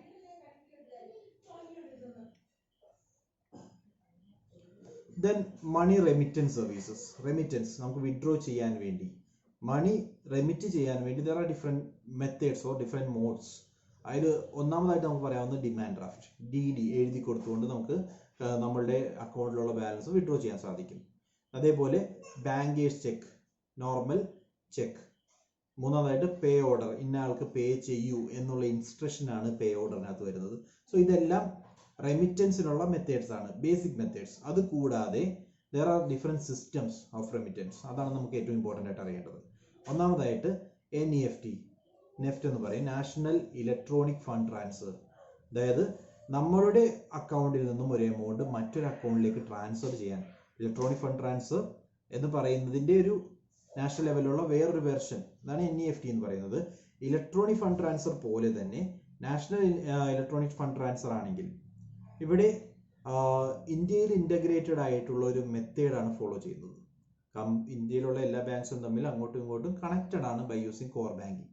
ഇവിടെ സംഭവിക്കുന്നത് national electronic fund transfer is A nation wide system that facilitates individual firms and corporates to electronically transfer funds from any bank branch to any individual firm, corporate having an account with the bank branch in our country. നമ്മുടെ കൺട്രിയിൽ വരുന്ന ഏതൊരു ബ്രാഞ്ചിലേക്ക് വേണമെങ്കിലും ഏതൊരു ബ്രാഞ്ചിൽ നിന്ന് വേണമെങ്കിലും fund transfer ചെയ്യാനുള്ള ഒരു മെക്കാനിസം. ഇവിടെ സംഭവിക്കുന്നത് ആക്ച്വലി നമുക്ക് NEFTയിലേക്ക് വരുമ്പോൾ ജസ്റ്റ് അക്കൗണ്ട് നമ്പർ മാത്രം പോരാ, അക്കൗണ്ട് നമ്പറും ഇൻഡിവിജ്വലിന്റെ പേരും കൂടാതെ ഒരു IFSC കോഡും ഉപയോഗിച്ചുകൊണ്ടായിരിക്കും നോർമലി ഫണ്ട് ട്രാൻസ്ഫർ നടത്തുന്നത്. IFSC means Indian financial system code. Indian financial system code. ഈ ഇന്ത്യൻ ഫിനാൻഷ്യൽ സിസ്റ്റം കോഡും ഉണ്ടെങ്കിൽ മാത്രമേ നമുക്ക് ഫണ്ട് ട്രാൻസ്ഫർ ചെയ്യാൻ പറ്റൂ. ഓരോ ബാങ്കിനും അതിൻ്റെതായ ഒരു IFSC കോഡ് ഉണ്ടായിരിക്കും. ആ IFSC കോഡ് എന്ന് പറയുന്നത് ഒരു 11 ഡിജിറ്റ് കോഡാണ്, ആൽഫ ന്യൂമറിക്കൽ കോഡാണ്, 11 ഡിജിറ്റ് വരുന്നത്. ഇതിൽ ഫസ്റ്റ് 4 ആൽഫ ക്യാരക്ടേഴ്സ് ആ ബാങ്കിനെ റെപ്രസെന്റ് ചെയ്യുന്നു, ലാസ്റ്റ് 6 ന്യൂമറിക്കൽ ക്യാരക്ടേഴ്സ് അതിന്റെ ബ്രാഞ്ചിനെ റെപ്രസെന്റ് ചെയ്യുന്നു. ഇൻ ബിറ്റ്വീൻ അഞ്ചാമത്തെ ക്യാരക്ടർ എന്ന് പറയുന്നത് ഒരു 0 ആയിരിക്കും.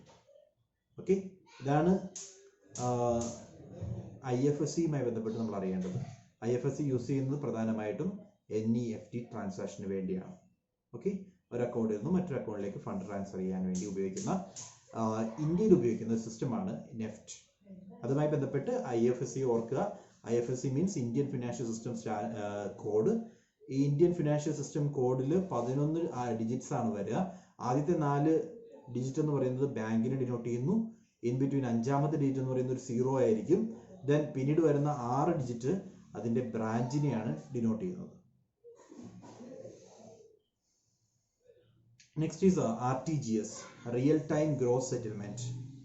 Real-time gross settlement transfers are instantaneous, unlike national electronic fund transfer.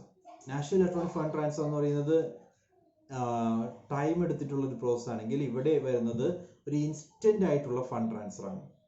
Where the transfer are batched together and effected at hourly intervals. RBI allows RTGS facility for transfer above 1 lakh. RBI window is open on weekdays from 9 AM to 4:30 PM, on Sundays from 9 AM to 12:30 PM. RBI window ഉപയോഗിച്ചുകൊണ്ടാണ് ഇത്തരത്തിലൊരു transfer നടത്തുന്നത്. ഇവിടെ സംഭവിക്കുന്നത് ഓരോ 1 അവറിലും ഒരു clearance നടക്കും. Okay, ഓരോ 1 അവർ കഴിയുമ്പോഴും ഒരു സെറ്റിൽമെന്റ് നടക്കുന്നു. അതായത് റിയൽ ടൈം ഗ്രോസ് സെറ്റിൽമെന്റ് വിളിക്കാനുള്ള കാരണം അതാണ്. ഓരോ 1 അവർ കഴിയുമ്പോഴും ഈ ഫണ്ട് ട്രാൻസ്ഫർ നടന്നിട്ടുണ്ടോ, അങ്ങനെ ഒരു സിസ്റ്റം. അതാണ് RTGS എന്ന് പറയുന്നത്. നോർമലി RTGS വരുന്നത് മിനിമം 1 lakh എങ്കിലും ഉള്ള ട്രാൻസാക്ഷന് വേണ്ടിയാണ്. Okay, then society for world wide interbank financial telecommunication, that is SWIFT.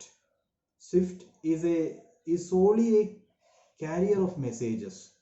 It does not hold a fund, nor does it manage accounts on behalf of customers, nor does it stores financial information on an ongoing basis.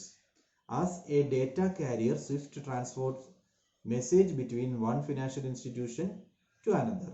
This activity involves the secure exchange of proprietary data while ensuring confidentiality and integrity. SWIFT കൊണ്ട് ഉദ്ദേശിക്കുന്നത് ഒരു fund transfer mechanism അല്ല. SWIFT കൊണ്ട് ഉദ്ദേശിക്കുന്നത് message transfer ആണ്. അതായത് കോൺഫിഡൻഷ്യലി ഒരാളുടെ account details, അയാളുടെ അക്കൗണ്ടിൽ നിന്ന് വിഡ്രോ ചെയ്ത കാര്യങ്ങളെല്ലാം മറ്റൊരു പാർട്ടിയിലേക്ക്, ഐ മീൻ ഈ പറയുന്ന ഇൻഡിവിജ്വലിലേക്ക് ട്രാൻസ്ഫർ ചെയ്യാൻ ഉപയോഗിക്കുന്ന ഒരു മെക്കാനിസം. Details R transferred. അവിടെ സേഫ് ആയിട്ടുള്ള ഒരു ട്രാൻസ്ഫർ ആയിരിക്കും. ഒരു കാരണവശാലും ലീക്ക് ചെയ്യാത്ത രീതിയിൽ അയാളുടെ കസ്റ്റമർക്ക് വേണ്ടി അയാളുടെ ഫിനാൻഷ്യൽ ഇൻഫർമേഷനും അയാളുടെ അക്കൗണ്ടിൽ നിന്നുള്ള ട്രാൻസാക്ഷനും എല്ലാം എൻകോഡ് ചെയ്തുകൊണ്ട് അയാളിലേക്ക് നയിക്കുന്ന മെസ്സേജിങ് സർവീസ്. ഇതാണ് ആക്ച്വലി സ്വിഫ്റ്റ് കൊണ്ട് ഉദ്ദേശിക്കുന്നത്. Let me repeat. SWIFT transports messages between two financial institutions. ഒരു ഫിനാൻഷ്യൽ ഇൻസ്റ്റിറ്റ്യൂഷന് മറ്റൊരു ഫിനാൻഷ്യൽ ഇൻസ്റ്റിറ്റ്യൂഷനിലേക്ക് ഫണ്ട് ട്രാൻസ്ഫർ ഒക്കെ നടന്നിട്ടുണ്ടെങ്കിൽ അതുമായി ബന്ധപ്പെട്ട മെസ്സേജുകൾ എൻകോഡ് ചെയ്തിട്ട് ട്രാൻസ്ഫർ ചെയ്യുന്ന ഒരു മെക്കാനിസമാണ് SWIFT. Okay, then SWIFT which has its headquarters at Belgium, has developed an 8 alphabet bank identification code. ഇതിനെ ബിക് എന്ന് പറയും, BIC ബാങ്കിനെ ഐഡന്റിഫൈ ചെയ്യാനുള്ള ഒരു 8 ഡിജിറ്റ് കോഡാണ്. ഇത് ഉപയോഗിച്ചുകൊണ്ട് ബാങ്കിനെ ഐഡന്റിഫൈ ചെയ്യാം. ആ കോഡ് ഉപയോഗിച്ചുകൊണ്ടായിരിക്കും bank to bank transfer of information നടക്കുന്നത്. ഫണ്ട് ട്രാൻസ്ഫർ അല്ല, മെസ്സേജസും ഇൻഫർമേഷനുമാണ് നോർമലി സ്വിഫ്റ്റിനകത്ത് നടക്കുന്നത്. Any doubts?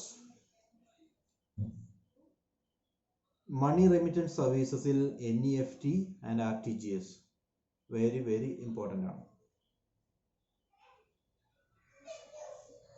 ഓക്കെ, നല്ല രീതിയിൽ വായിച്ചിരിക്കണം. NEFT RTGS പ്രധാനമായിട്ടും, അതുകൂടാതെ സ്വിഫ്റ്റും ഓർത്തേക്കുക. Moving on. Then next is about non-performing assets. Non-performing asset എന്ന് പറഞ്ഞാൽ എന്താണെന്ന് നമ്മൾ ആദ്യമേ പറഞ്ഞു. Non-performing asset എന്ന് പറയുന്നത് പെർഫോം ചെയ്യാത്ത, അതായത് ഓൾറെഡി ലോൺ ഗ്രാൻഡ് ചെയ്തിട്ടുണ്ട് പക്ഷെ അതിനകത്തുനിന്ന് റീപേയ്മെന്റ് ഒന്നും നടക്കുന്നില്ല, അങ്ങനെയുള്ള ലോൺസിനെയാണ് നോൺ പെർഫോമിംഗ് അസറ്റ്സ് എന്ന് പറയുന്നത്. So when a bank which lends a loan does not get it back its principal and along with interest in time, the loan is said to be an NPA. സോ ഒരു bank അവരുടെ loan issue ചെയ്തിട്ടുണ്ട്, അതിൻ്റെ ഇൻട്രസ്റ്റോ അല്ലെങ്കിൽ principal എമൗണ്ടോ ഒന്നും തിരിച്ചു വരുന്നില്ല. അങ്ങനെയുള്ള സിറ്റുവേഷനെയാണ് നമ്മൾ NPA എന്ന് പറയുന്നത്. NPAയുമായി ബന്ധപ്പെട്ട് RBIയുടെ കൃത്യമായിട്ടുള്ള ഗൈഡ് ലൈൻസ് ഉണ്ട്. ഈ ഗൈഡ് ലൈൻസ് പ്രകാരം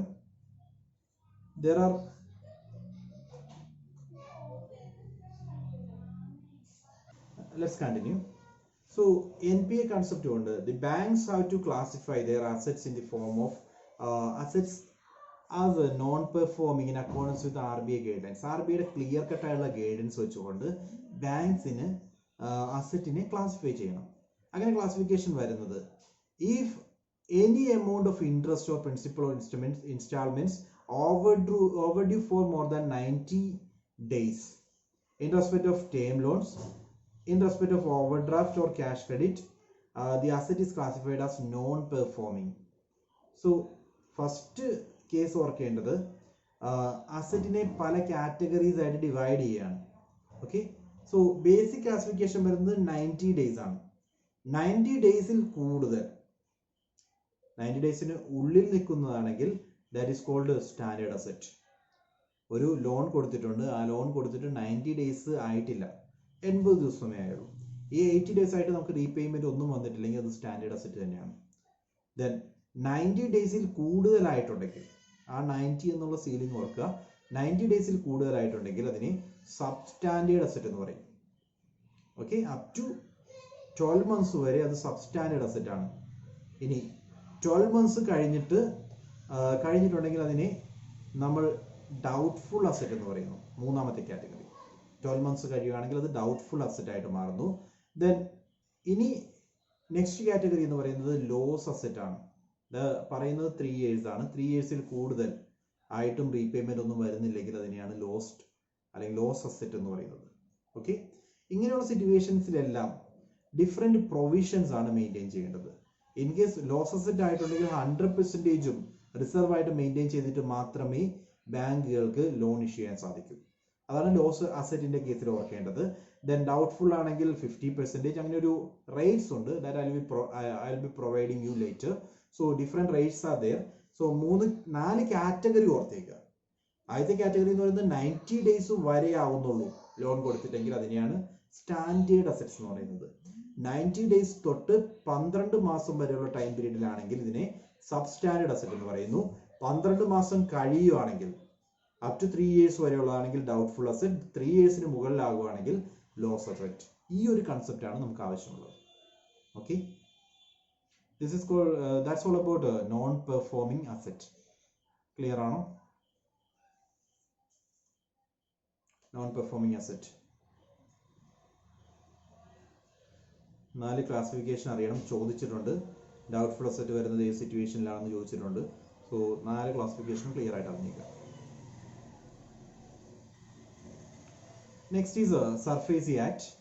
സർഫേസി ആക്ട് എന്ന് പറഞ്ഞാൽ securitisation and reconstruction of financial assets and enforcement of security interest act. അതായത് ബാങ്കിന്റെ NPA തിരിച്ചു പിടിക്കാൻ വേണ്ടി ബാങ്കിന് പവർ കൊടുക്കുന്ന ആക്ടാണ് സർഫേസി ആക്ട്. ബാങ്കിന് വന്നിരിക്കുന്ന നോൺ പെർഫോമിംഗ് അസറ്റ്സിനെ അവരുടെ സെക്യൂരിറ്റിയും കൊളാറ്ററൽ സെക്യൂരിറ്റിയും ഒക്കെ വിറ്റുകൊണ്ട് അല്ലെങ്കിൽ അത് പിടിച്ചെടുത്തുകൊണ്ട് ഈ പറയുന്ന ലോസ് മിറ്റിഗേറ്റ് ചെയ്യുക, ആ ലോസ് വന്നിരിക്കുന്നത് തിരിച്ചെടുക്കുക എന്നുള്ളത് പറയുന്ന അതിന് ബാങ്കിന് പവർ കൊടുക്കുന്ന ആക്ടാണ് SARFAESI act. Okay, the SARFAESI act provides for seize and desist to bank.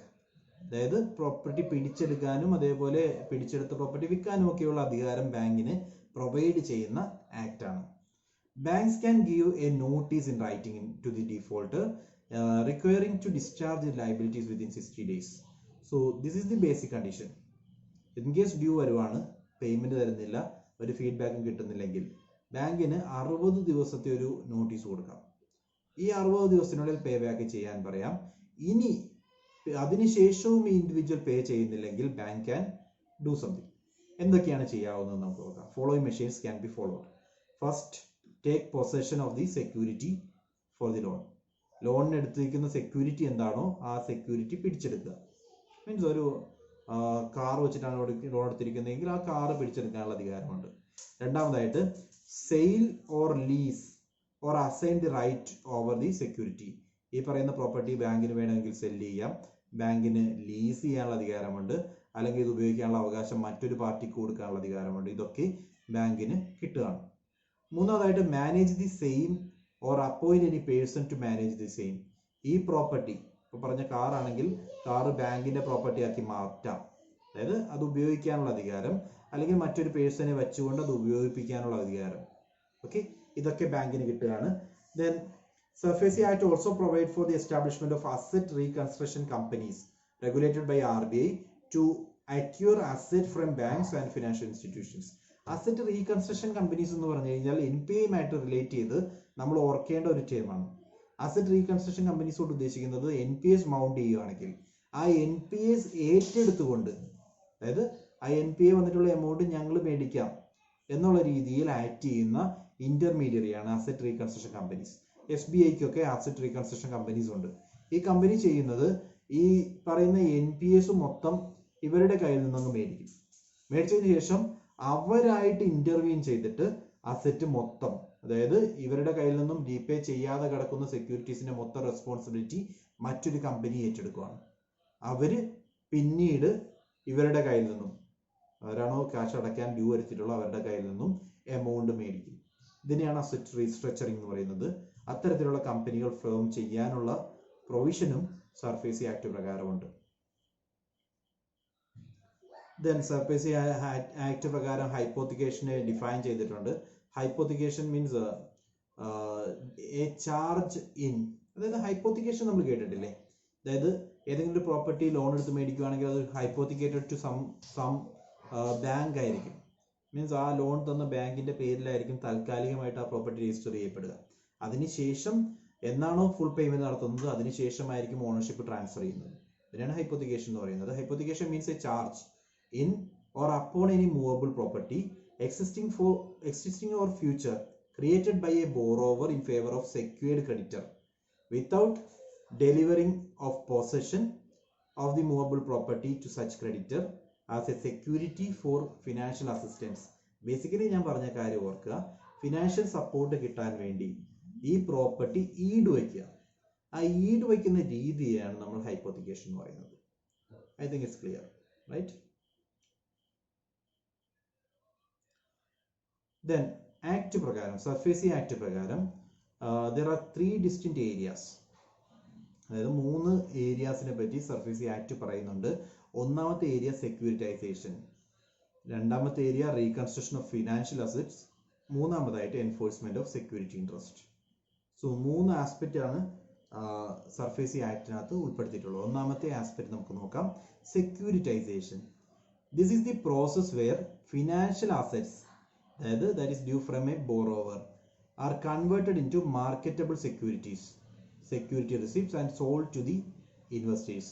അതായത് നമുക്ക് കിട്ടാനുള്ള എമൗണ്ടിനെ, നമുക്ക് കുറേ ആൾക്കാർ ബോറോ ചെയ്തിട്ടുണ്ട്, ആ എമൗണ്ട് കിട്ടാനുള്ള എമൗണ്ടിനെ സെക്യൂരിറ്റീസ് ആയിട്ട് കൺവേർട്ട് ചെയ്യുന്നു. ഓക്കെ, ബാങ്ക് ഇഷ്യൂ ചെയ്യുന്ന സെക്യൂരിറ്റീസ് ആയിട്ട് കൺവേർട്ട് ചെയ്യുന്നു. ദെൻ അതിനുശേഷം ഈ സെക്യൂരിറ്റീസ് ഇൻവെസ്റ്റേഴ്സിന് വിൽക്കുന്നു. സോ ദാറ്റ് എപ്പോഴാണോ റീപേയ്മെന്റ് വരുന്നത് അതനുസരിച്ച് ഇൻവെസ്റ്റേഴ്സിന് ഈ പറയുന്ന എമൗണ്ടിൽ അഡീഷണൽ ബെനിഫിറ്റ് കിട്ടും. ഓക്കെ, ഇതാണ് സെക്യൂരിറ്റൈസേഷൻ കൊണ്ട് ഉദ്ദേശിക്കുന്നത്. സോ ഫിനാൻഷ്യൽ അസറ്റിനെ, അതായത് ബോറോവേഴ്സ് തരാനുള്ള എമൗണ്ടിനെ ഒരു മാർക്കറ്റബിൾ സെക്യൂരിറ്റി ആയിട്ട് കൺവേർട്ട് ചെയ്യുന്നു. എന്നിട്ട് ഈ മാർക്കറ്റബിൾ സെക്യൂരിറ്റി ഉപയോഗിച്ചുകൊണ്ട് ഇൻവെസ്റ്റേഴ്സിന് ഫണ്ട് ട്രാൻസ്ഫർ നടത്തുന്നു. Okay, then the first stage of securitization transaction, the originator sells the financial asset securities to company. That can be done as follows. ആ പ്രോസസ്സാണ്. ആ പ്രോസസ്സ് നമ്മളെ സംബന്ധിച്ച് സിഗ്നിഫിക്കൻ്റ് അല്ല. നമ്മൾ ഓർക്കേണ്ടത് സെക്യൂരിറ്റൈസേഷൻ എന്താണെന്നാണ്. സെക്യൂരിറ്റൈസേഷൻ കൊണ്ട് ഉദ്ദേശിക്കുന്നത് borrower, first thing, borrower due വരുത്തിയിട്ടുണ്ടെങ്കിൽ ആ ഡ്യൂസ് തന്നിട്ടുള്ള എൻറ്റയർ എമൗണ്ടിനെ ഒരു റെഡിലി മാർക്കറ്റബിൾ സെക്യൂരിറ്റീസ് എന്നുള്ള രീതിയിൽ ബാങ്ക് കൺവേർട്ട് ചെയ്യുന്നു. ഈ റെഡിലി മാർക്കറ്റബിൾ സെക്യൂരിറ്റീസിലേക്ക് ഇൻവെസ്റ്റ്മെന്റ് സ്വീകരിക്കുന്നു. സോ എന്നാണോ റീപേയ്മെന്റ് വരുന്നത് അതനുസരിച്ച് അഡീഷണൽ ബെനിഫിറ്റ് ഇവർക്ക് കിട്ടുന്ന രീതിയിലായിരിക്കും അറേഞ്ച്മെന്റ് വരുന്നത്. This is called securitization. Next is asset reconstruction. I already told you, ഒരു അസറ്റ് റീകൺസ്ട്രക്ഷൻ കമ്പനീസ് ഉണ്ട്. ഇവർ ചെയ്യുന്നത് NPA ആയിട്ടുള്ള അല്ലെങ്കിൽ ഡെറ്റ് റീപേ ചെയ്യാത്ത പ്രോപ്പർട്ടീസ്, ചെയ്യാത്ത ലോൺസ് അവർ ഏറ്റെടുത്തതിന് ശേഷം റീപേയ്മെന്റ് ഇവർ മെയ്ഡ് ചെയ്യും. ഓക്കെ, അവർ അതിനു വേണ്ടി തന്നെ എക്സ്പെർട്ടൈസ് ചെയ്ത ആളുകളായിരിക്കും. സോ ലോൺ ഡ്യൂ വന്നിട്ടുള്ളത് ഇവർ ഏറ്റെടുത്തതിന് ശേഷം ക്യാപിറ്റൽ അസറ്റ് റീകൺസ്ട്രക്ട് ചെയ്യുന്നു. അതാണ് ക്യാപിറ്റൽ അസറ്റ് റീകൺസ്ട്രക്ഷൻ കൊണ്ട് ഉദ്ദേശിക്കുന്നത്. Then here the right or interest of any bank or financial institution in any financial asset is acquired by an asset reconstruction company for the purpose of realization of dues. ഈ due realise ചെയ്യാൻ വേണ്ടി banking കമ്പനിക്ക് ഉള്ള dues, NPS ആയിട്ട് mount ചെയ്തിട്ടിരിക്കുന്ന dues realise ചെയ്യാൻ വേണ്ടി മറ്റൊരു company ഏറ്റെടുക്കുന്നു. ആ കമ്പനി ഈ പറയുന്ന ഈ പറയുന്ന ലോൺ റീപേ ചെയ്യാനുള്ള എല്ലാ റെസ്പോൺസിബിലിറ്റിയും ഇവരായിരിക്കും ഏറ്റെടുക്കുക. അതിനുവേണ്ടി ഒരു കമ്മീഷൻ ഇവർ ചാർജ് ചെയ്യും. അതിനെ ബേസ് ചെയ്തുകൊണ്ട് അത്രയും എമൗണ്ട് ഇവരിലേക്ക് പോകുന്നു. ദെൻ ഈ റീകൺസ്ട്രക്ഷൻ കമ്പനി ആയിരിക്കും പിന്നീട് അത് മേടിച്ചെടുക്കുന്നത്. So that is the process. ഓർത്തേക്കുക. Next is enforcement of security interest. SARFAESI gives another window for banks and financial institutions to enforce their security interest without the intervention of civil court or debt recovery tribunal. Normal കേസിൽ ഒരു agricultural loan അല്ലാത്ത എല്ലാ ലോണിലും അവരെത്രയാണോ loan എടുത്തിരിക്കുന്നത്, loan എടുത്തിട്ട് repay ചെയ്യാൻ പറ്റാതെ വന്നിരിക്കുന്ന situation ഏത് തന്നെയായാലും ഇൻട്രസ്റ്റ് ഉൾപ്പെടെ, സെക്യൂരിറ്റിയിൽ അഡീഷണൽ ഇൻട്രസ്റ്റ് ഉൾപ്പെടെ മേടിച്ചെടുക്കാനുള്ള അധികാരവും ബാങ്ക്സിന് പ്രൊവൈഡ് ചെയ്യുന്നുണ്ട്.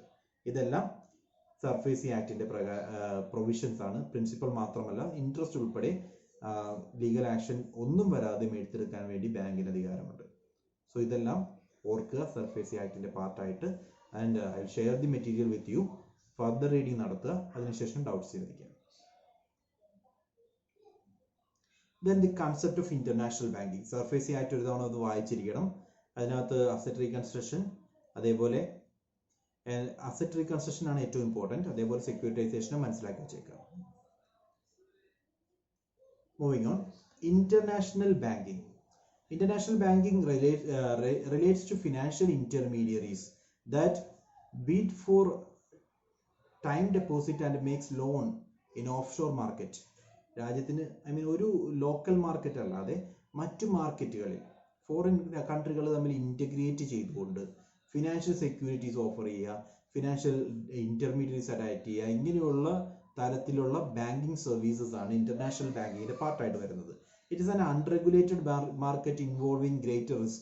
ഇന്റർനാഷണൽ മാർക്കറ്റിലേക്ക് വരുമ്പോൾ ഏറ്റവും വലിയ പ്രശ്നം നിയമങ്ങളുടെ അപര്യാപ്തതയാണ്.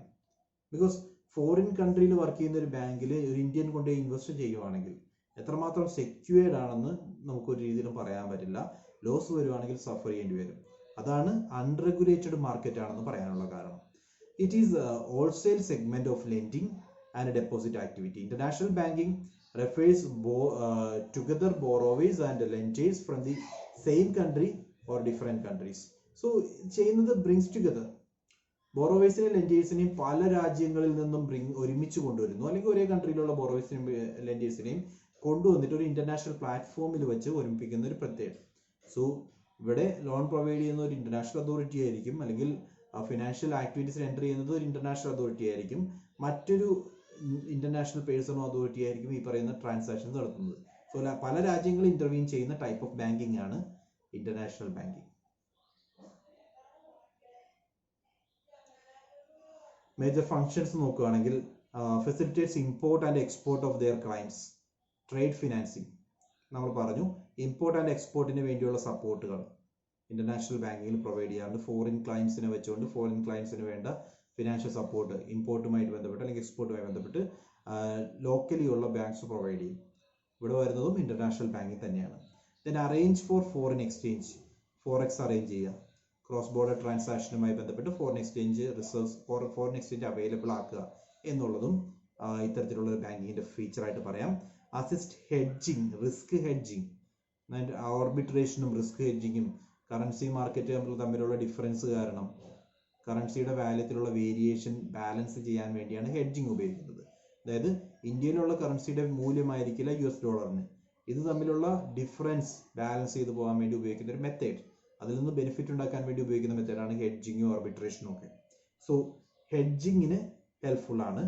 Then foreign trade foreign exchange products on their own market, forex base ചെയ്തിട്ടുള്ള പ്രൊഡക്ട്സ് ഇന്ത്യൻ മാർക്കറ്റിൽ വെക്കുക. Then borrowing and lending of euro currency market. What is euro currency? What is euro currency? ഇന്ന് റെഫർ ചെയ്യണം കേട്ടോ, ഇന്നൊന്ന് check ചെയ്യണം, അതിനുശേഷം പറയണം കേട്ടോ. ദെൻ യൂറോ കറൻസി എന്ന് പറയുന്നത് ഒരു കറൻസി അല്ല, യൂറോ അല്ല, യൂറോ കറൻസി സംതിങ് എൽസ്.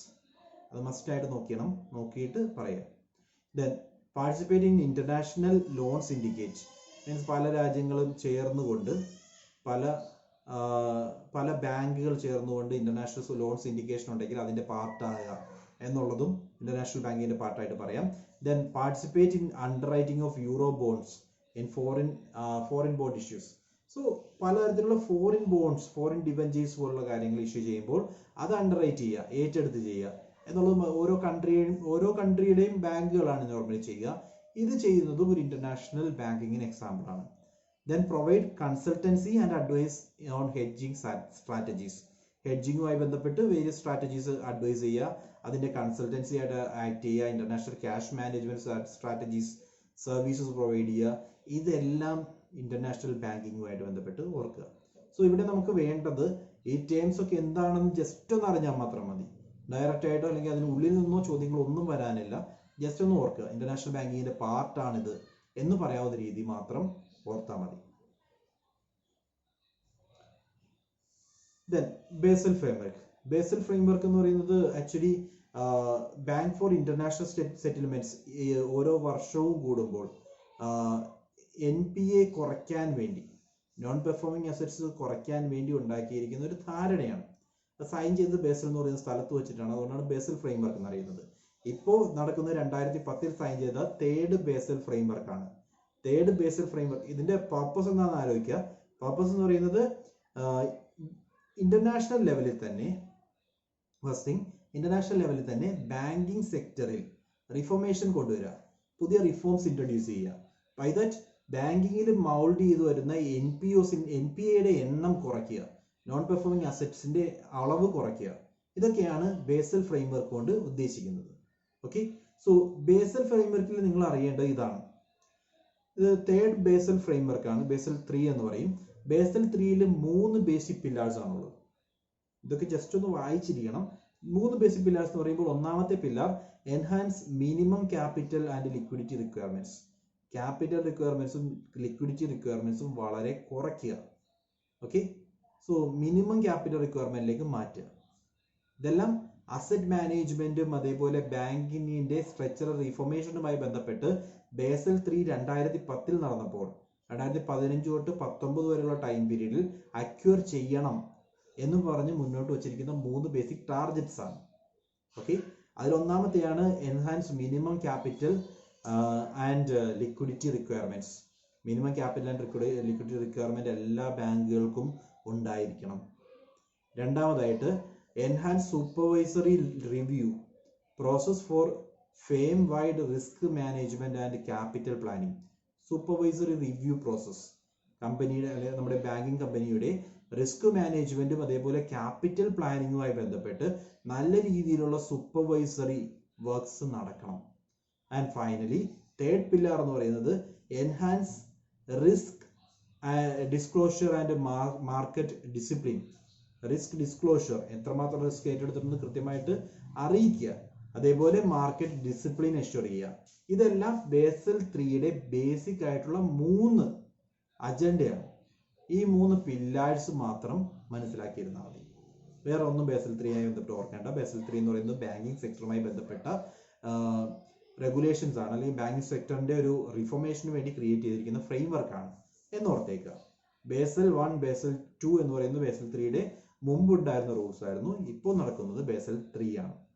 ഇത്രയും കാര്യങ്ങൾ ഓർത്ത് വെച്ചേക്കുക. Okay,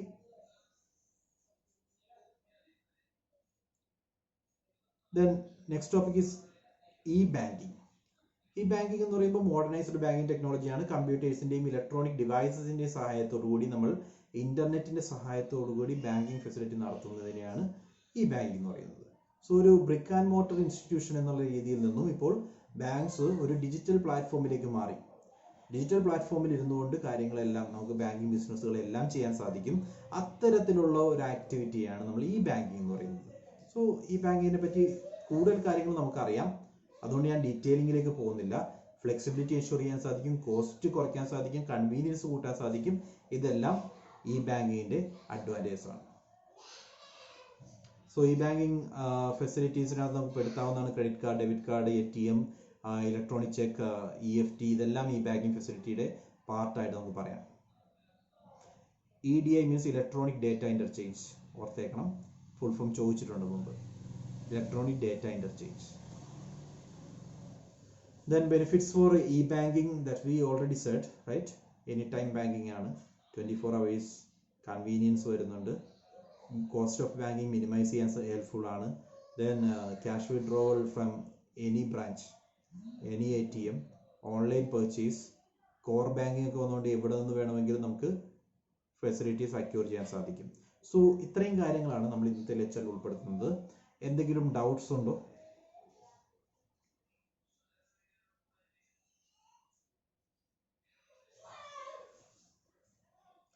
okay, read it once again. ഞാൻ മെറ്റീരിയൽ ഷെയർ ചെയ്യാം. ഒന്ന് ഓർപ്പിക്കണം, മെറ്റീരിയൽ ഷെയർ ചെയ്യുമ്പോൾ അതിനുശേഷം ഡൗട്ട്സ് ഉള്ള കാര്യങ്ങളെല്ലാം വീണ്ടും ചോദിക്കുക, ഞാൻ ഡിസ്കസ് ചെയ്യാം. Thank you.